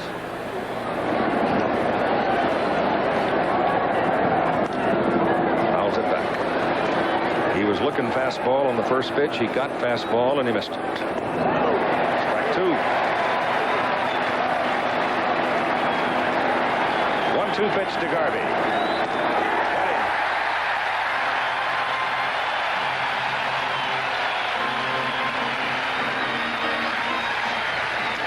So the crowd roars as Ron Guidry comes up with a strikeout of Steve Garvey to end the top of the 6th, and the Yankees lead it 5-1.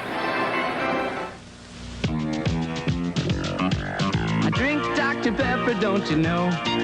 It's the original taste that I love so. And My taste is making peppers everywhere I go. There's guitar pepper, star pepper. Next to a strike, here's what I like. Wouldn't you like to be a pepper too?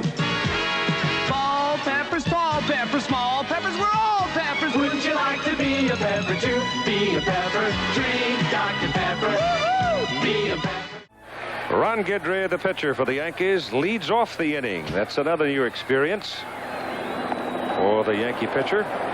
And he swings through it and misses. Niedenfuhr is on the mound for the Dodgers. He is the fourth Los Angeles pitcher. Guidry has struck out swinging and sacrificed. Looky here. Looky here. Guerrero comes in and makes the catch. So Pedro had him played well on the left center and pulls it down, but the crowd gives the Yankee pitcher a hand anyhow. Told you he's an athlete. I must have watched him in batting practice. That's where he hit every ball, left center. Willie Randolph now, the top of the order with Mumphrey to the on-deck circle.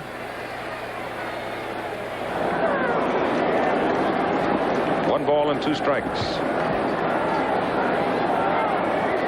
I don't know if the Yankees get out of this ball game and win this ball game without having to go to Davis and Gossage. That just makes their riches richer, doesn't it, Jim? Well, it sure does. I think the key is to try to get Davis in one of these games early so they can't use him in back-to-back ball games. Willie hits it well to left. Baker going back. Dusty has his eye on it and pulls it down short of the fence for out number 2.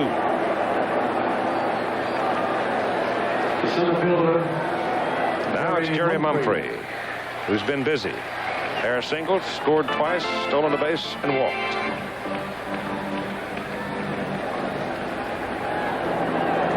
Yankees, one of the few teams I've seen around baseball recently that literally use just a sledgehammer in the on-deck circle. That's lifted toward Baker and left, and Dusty makes the catch. So that's only the second time of the ball game the Yankees have gone down in order. And after 6, it's 5-1 New York. It'll be Say, Guerrero, and Monday for Los Angeles. Before the game, Howard talked to Ronnie Say. Ron, you had the problem with the radius, the forearm, and yet you seem to have come back so strongly. How do you account for it?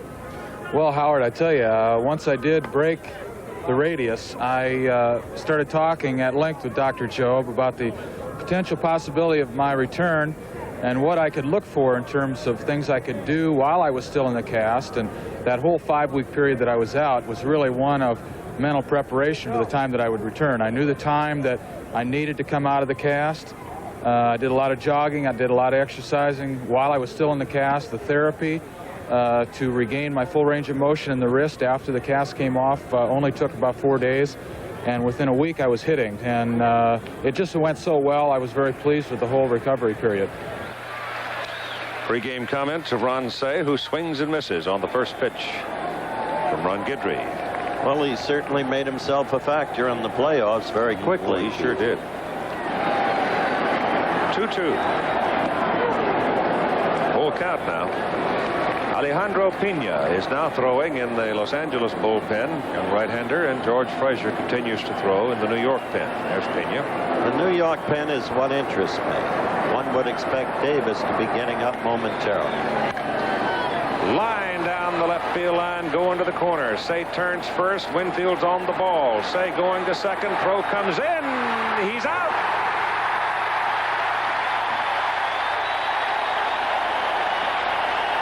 That, ladies and gentlemen, and you'll look at it again, is why David Winfield is now acknowledged to be one of the great athletes in all of baseball. He can do everything. This evidence. Watch him. Right down the left field foul line. Well, he has a great throwing arm. Not only great, but accurate. I'm not so sure he's out, but the umpires seem to think so. And this is against one of the cardinal rules of base running. Exactly. You only go to second if you can make it. It's like leading off with a double and trying to stretch it into a triple. Looks safe to me. Pitch to Guerrero. I didn't see a lot of protesting by Say. Maybe missed the bag. Foul back. 1-1. Well, you're down 5-1. You should be pretty sure when you take that shot at it. I don't know. They haven't seen Winfield. Of course, they knew Winfield when he was at San Diego, and there were the persistent conversation that Winfield was going to become a Dodger. Remember? That's close. Second base.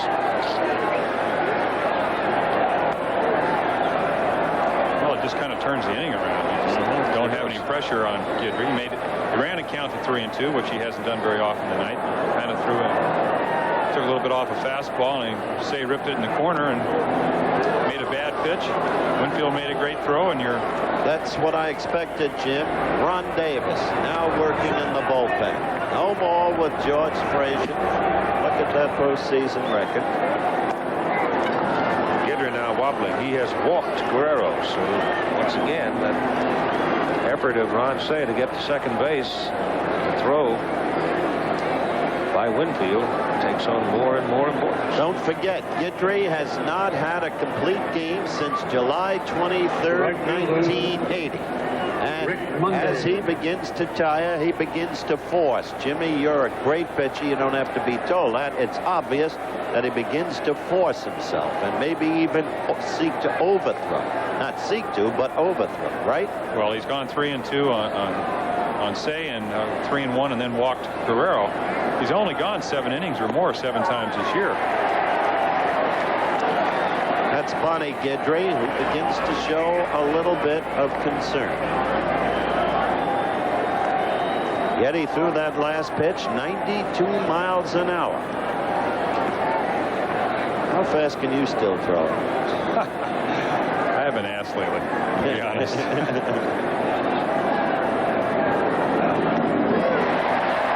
I'll tell you, that thing snapped off outside and created a rather feeble swing by Monday, didn't it? Well, that was a pretty good pitch, Keith. As we said earlier, it's probably usually his best pitch is his slider, and you can usually get left-handers. If you're left-handed, you can get left-handers out pretty well with that pitch. Dodgers get in this game. They need Monday to jerk one here. He might still be in the hunt. Really, what's interesting is Landreau, who usually plays center field, I think was 6 for 20 lifetime off Guidry. It's not even in the lineup. And maybe, I guess, Tommy Lasorda thought that because Rick got a clutch hit yesterday, in fact, the hit to really get him in. Oh, Kenny hasn't hit much lately. He's had some trouble with the stick. 1-2 pitch. Got it. Yeah, that's 6 strikeouts for Guidry. 2 down for Steve Yeager, who is the only man to have really damaged Guidry in the ball game. Hit a home run in the 5th. Here's the strikeout of Monday. They call that a nasty slider.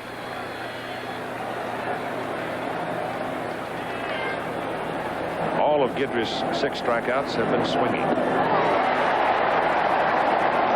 See him slow up on that, Jim? Well, you're a good pitcher, and I think the point that Ron made in the interview was that he's changed. He's not a thrower anymore. He's a pitcher. The guy hits a fastball for a home run. You come back with an off-speed pitch. That's shot down the left side. Foul ball. But not the hanging slider. Well, he didn't like himself when he was a thrower. He only won 25 and lost 3. Struck out 19 in 1 game. That's not too shabby. Reggie Smith now to the on-back circle to hit in the pitcher spot. I think he had the best year that I've ever seen a pitcher have.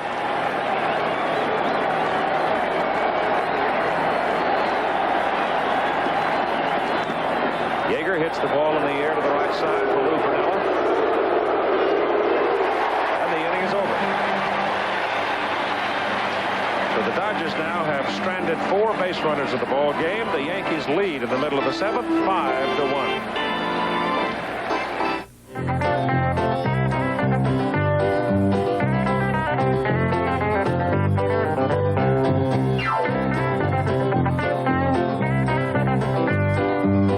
It's the one event that more than any other brings out the youth in all of us.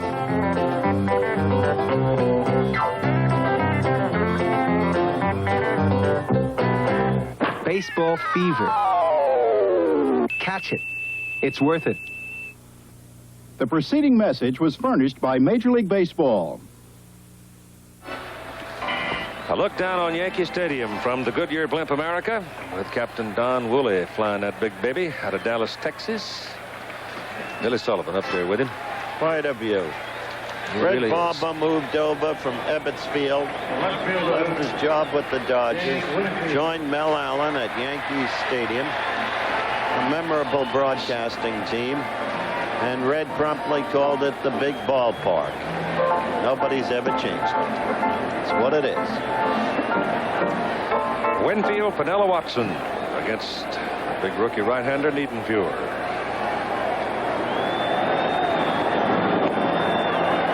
2-1 the count on Winfield. I thought the Dodgers would come in here much more alive than they've been, in the manner of the Giants in '51 after the Bobby Thompson home run, when Monty Irvin stole home and the Giants won the opener. But it hasn't happened this time. Pops him up. Yeager comes back. Steve's got to play. 1 out.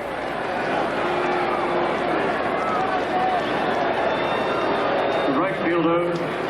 And here comes Lou Piniella. Hear that? Ooh, sounds like ooh, but it's not.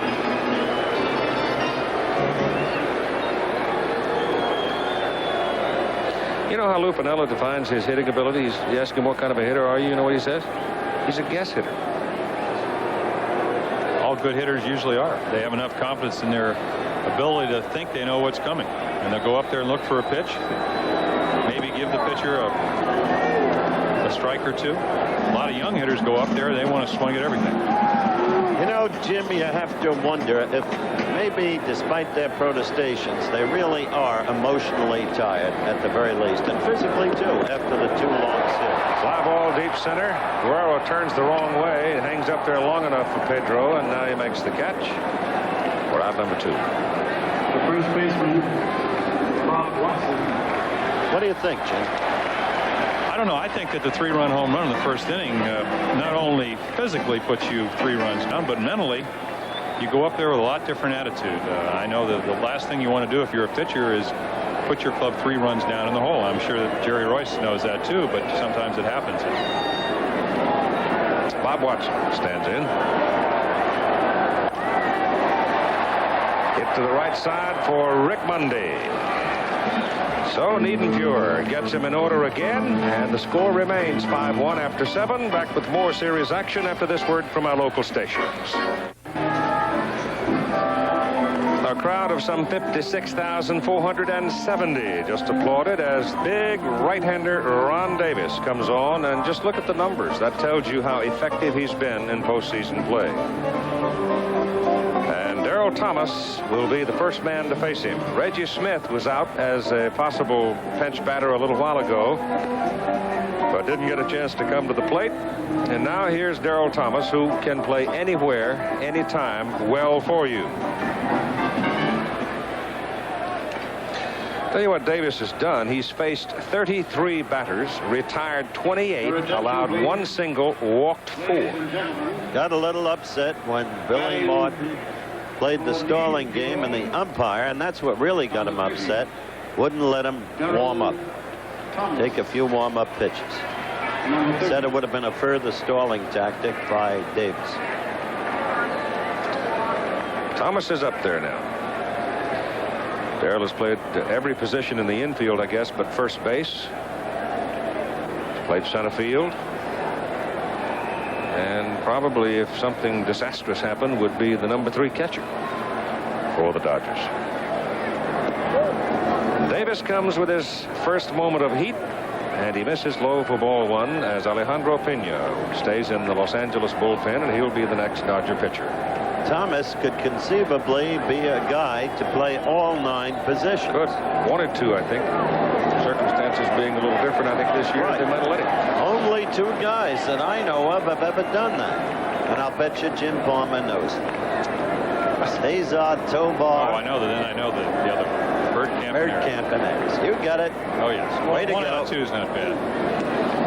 Davis goes to 3 balls and no strikes on Thomas. Well, there's not a whole lot of mystery to Ron Davis. He's just going to throw the ball about 93 miles per hour. I don't don't think he hardly ever throws any breaking balls. He does have a slider, but he never uses it because it's not his #1 pitch. And most of the times when you are a short reliever or a middle reliever, you come in situations where you want to get beat, if you're going to get beat, on your best pitch.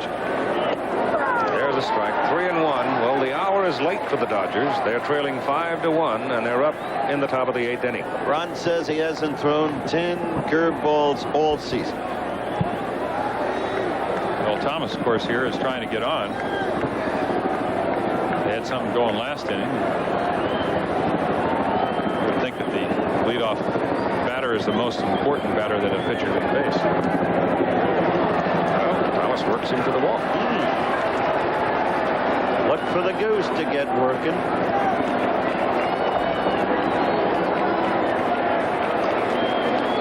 Now we'll go to the top of the order for Davy Lopes.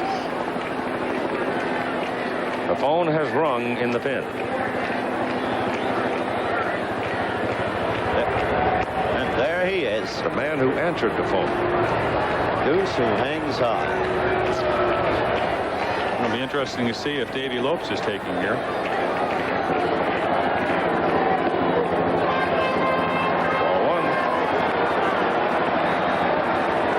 Ceremonial will go to the mound and have a visit with his big right-hander.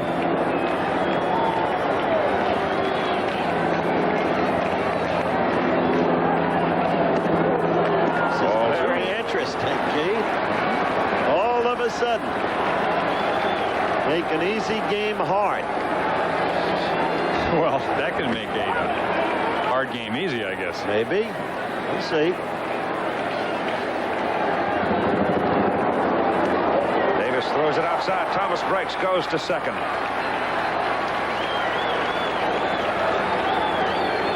Now Davis is in deep trouble. He simply can't get control of his pitches. Well, earlier when Bob Castillo for the Dodgers had his control problems, he at least tried to throw another type of pitch, come up with a slider or curveball. Ron Davis doesn't have that luxury. He basically is a fastball pitcher, and I would doubt if Bob Lemon will go with him very long. I doubt it too. If he doesn't have it. Well, he's thrown 8 pitches and 7 of them have been outside the strike zone. They give a pass ball there, advancing Thomas. Only time I've seen him do this was when he was used on consecutive days, once during the season in Fenway Park and once against the Brewers. He's walked Lopes. The Dodgers now with Thomas working Davis for a walk. Lopes works him for a walk, and Bob Lemon has taken a walk to the mound. Decisions. Bob go out as what's the matter? Lemon will go out as what's the matter? Gossage is going to come, looks like. Yep. So Ron Davis comes out of the pen. He is ineffective. Goose Gossage is summoned from the bullpen, and the first man he will pitch to will be Jay Johnstone. So we've got a timeout at Yankee Stadium. The Dodgers trying to stir it up in the top of the 8th inning, trailing 5-1. Your attention, please.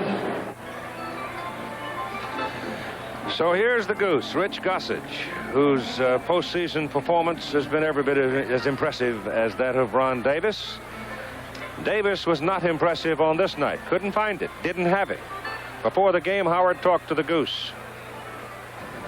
I must say, Goose, you looked positively awesome against the Brewers and against the A's. Is it possible that you're throwing harder even than ever before? That you have a sense of strength that you've never even had within yourself before? Well, I don't think so, Howard. I've always been a power pitcher, and I've never ever altered my style of pitching towards anyone. I felt that if we got through the Brewers, I felt that that was going to be the best team that we were going to play if we made it through the World Series or whoever won that other division over there. Milwaukee had an awesome ball club. The whole lineup could hurt you. I felt that I really got psyched up more so for them than I did anybody else. But they're a fine ball club, and I just You know, I don't alter my style of pitching. Back to that old same question again. I don't alter my style of pitching towards anyone, and I go out there and air it out for 2 innings, and you know, I don't worry about anything. Jay Johnstone steps in as the pinch hitter for Bill Russell, the shortstop, which probably means Darrell Thomas will go in to play that position. And Gossige's first pitch is a strike. The second pitch is ball 1. It's 1-1 to Jay Johnstone. Doesn't alter his style. He goes out and airs it out for 2 innings. He's going to have to do that now. He's high to go 2-1. He comes out of the pen, though. This is the thing that makes him so awesome. He comes out throwing 95-mile-an-hour fastball. He's not even loose yet. That's fouled away out of play.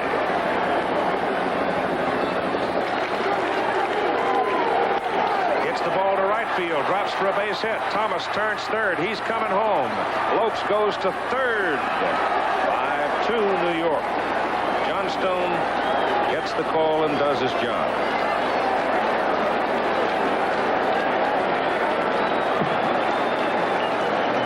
Fastball in the middle of the plate. The left fielder. Definitely looking fastball.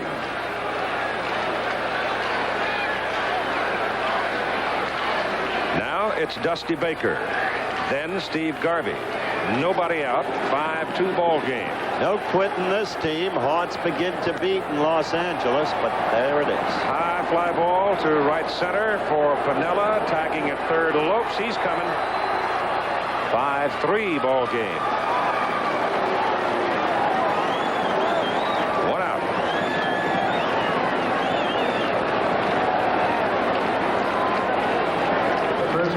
Johnstone at first. And here's Steve Garvey.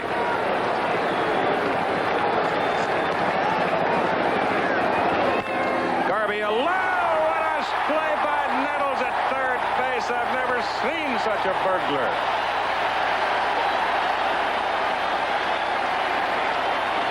He really is, isn't he? Oh, did Garvey get that pitch? Now, this ball is really hit. Oh. And they always said that third base was reaction type of position.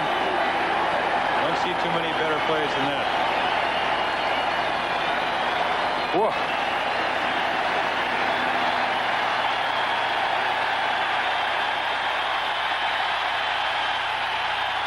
Well, he had a great hand in beating the Dodgers with defensive play in 78, particularly Game 3, if you remember. The crowd is standing for Nettles' play.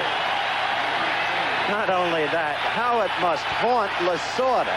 He must think he's turned the calendar back 3 years. Ron Saya now with 2 out. You'd always also have to question how well Gossage is throwing. When there are 2 balls, 2 shots have been pulled.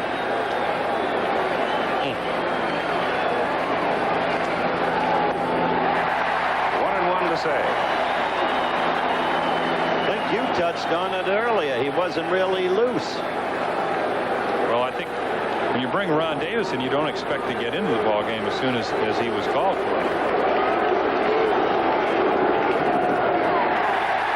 1-2.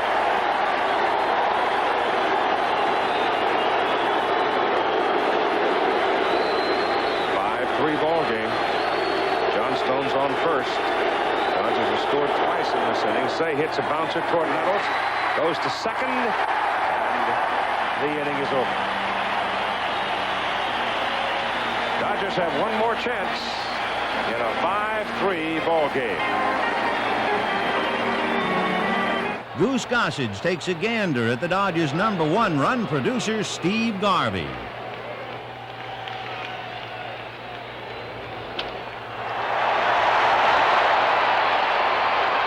Greg Nettles, that magnificent man in his pinstripe machine, gives fans and players alike an unmistakable feeling of deja vu.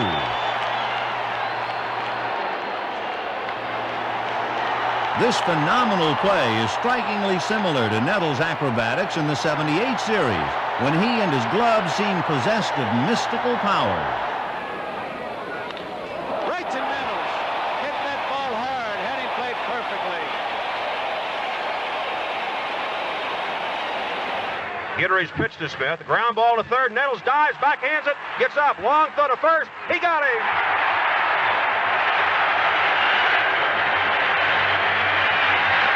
Another magnificent fielding play by Greg Nettles. One strike pitch to Garvey.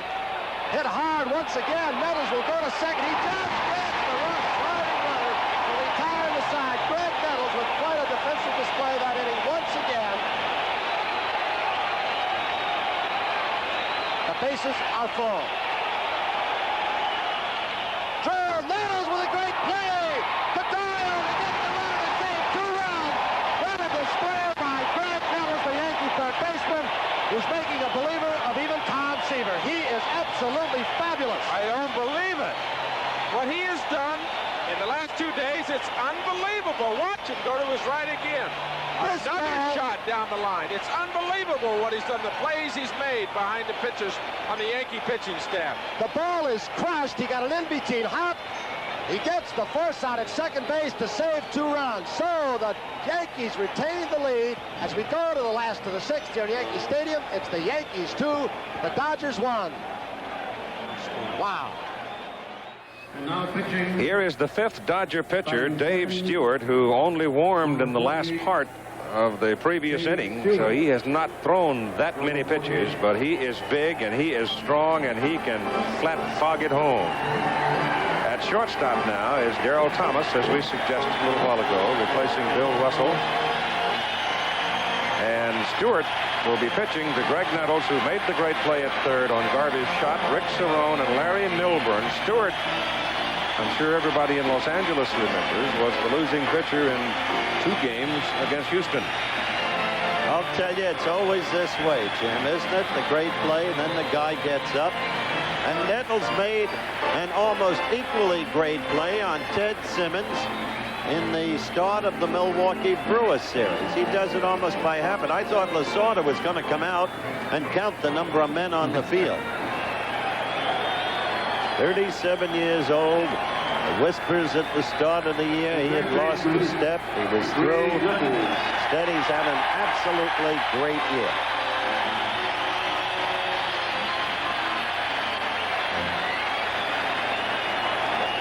All right, let's see what Dave Stewart does with him. Nettles has hit 3 fly balls to Rick Monday in right field. 2 of them he just missed, I think.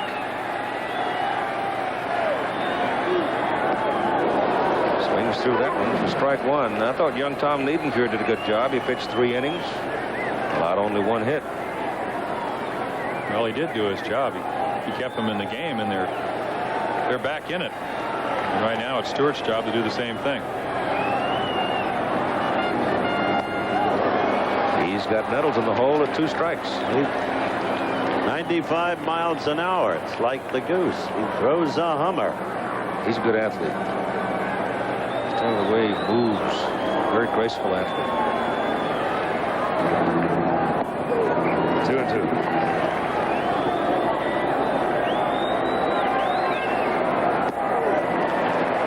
Stewart had him in a hole at 0-2, and now he's gone to a full count.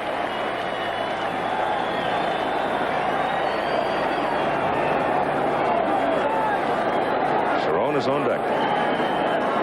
Nettles leading off. Bottom of the 8th for the Yankees. They lead 5-3. So Stewart, with a 2-strike edge on Nettles at 0-2, walks in.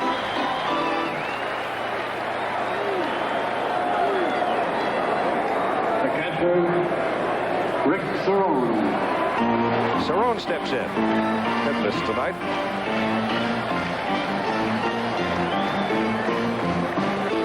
Tomorrow night it'll be Bert Hooton, knuckle curveballer for the Dodgers, against Tommy John, the sinker baller.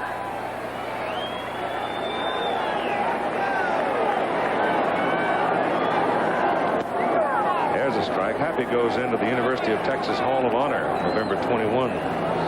This year he became eligible for the Hall of Honor. He graduated 10 years ago, and he's instantly being put there. 2-strike pitch to Cerrone. Ball is hit to short center. Guerrero coming in a hurry to make the catch. That thing was hanging and hanging, and Pedro just kept pumping and pumping, and sure enough, he was able to get there. Well, Cerrone certainly didn't do his job, leaving the runner stuck at first. Well, I think Mr. Stewart's 95-mile-per-hour fastball had something to do with that. He just kind of ran it in on him and sawed him off, didn't he? That he did. All right, Larry Milburn from the left side against the right-hander. To Darrell Thomas, steps on the bag at second, goes to first for the double play, and the inning is over. And so we'll go to the ninth. 5-3 ball game. All right, we'll go to the top of the ninth inning for the Dodgers. It'll be Guerrero, Mundy, and Yeager against the Goose. A 5-3 New York lead.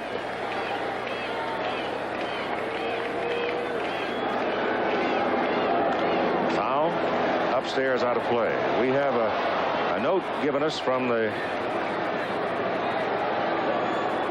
commissioner's office, I would presume, which confirms the fact that Cagney will throw out the first ball. James Cagney will throw out the first ball tomorrow night. And furthermore, they say that despite reports that he was denied the privilege of throwing it out tonight, it was not so. That they had waited until the commissioner had discussed it with George Steinbrenner. Decision has been made that Mr. Cagney will throw out the ball tomorrow night. I knew that earlier, Keith, but refrained from saying so in deference to the commissioner putting out the statement. Where'd all that nonsense come from in the first statement?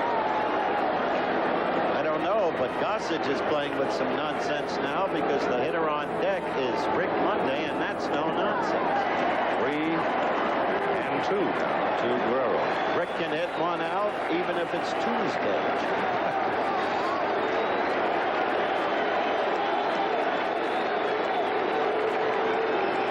3-2.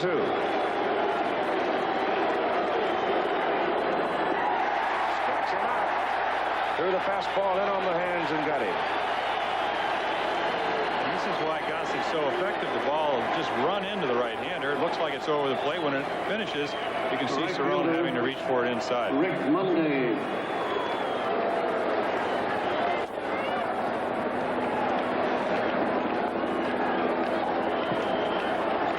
Well, if they lose, Tommy will breathe fire.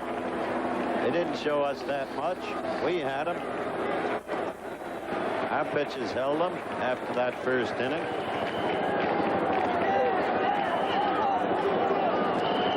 Yankees have been quiet since the bottom of the fourth. Bob Watson's 3-run home run, still the big blow of the ball game.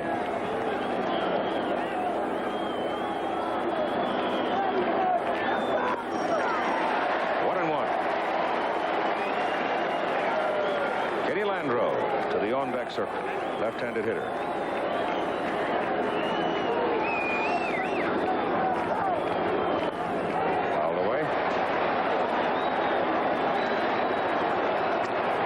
Just past 11 o'clock Eastern time. Local news will be on for you as soon as our game is done. Game 1 of the 1981 World Series. Yankees are leading it 5-3. Last chance for the Dodgers.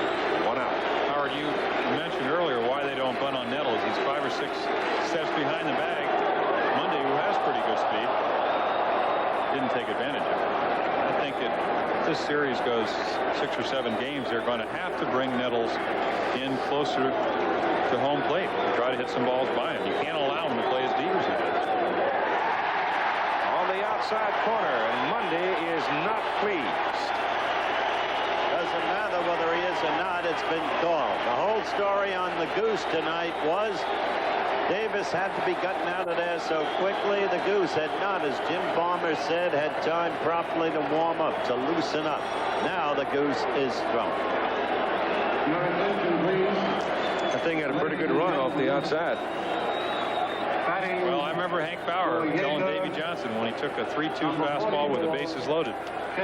It's close enough for the umpire to call. It's close enough for you to swing.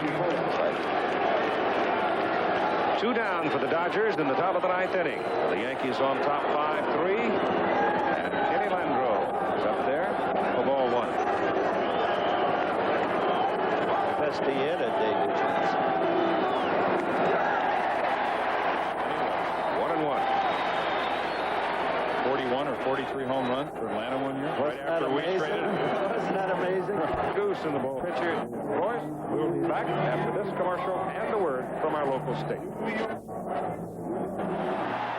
While Yankee fans celebrate, Lasorda is left to dream of what might have been. In reality, though, the Dodgers still trail by 2, and the rest is just a formality. It's 1981's 5th straight postseason win for the Yankees, and also their 5th straight World Series triumph over the Dodgers. Give the win to Guidry with assists from Gossage and Nettles as the home team wins Game 1 for the 7th straight year.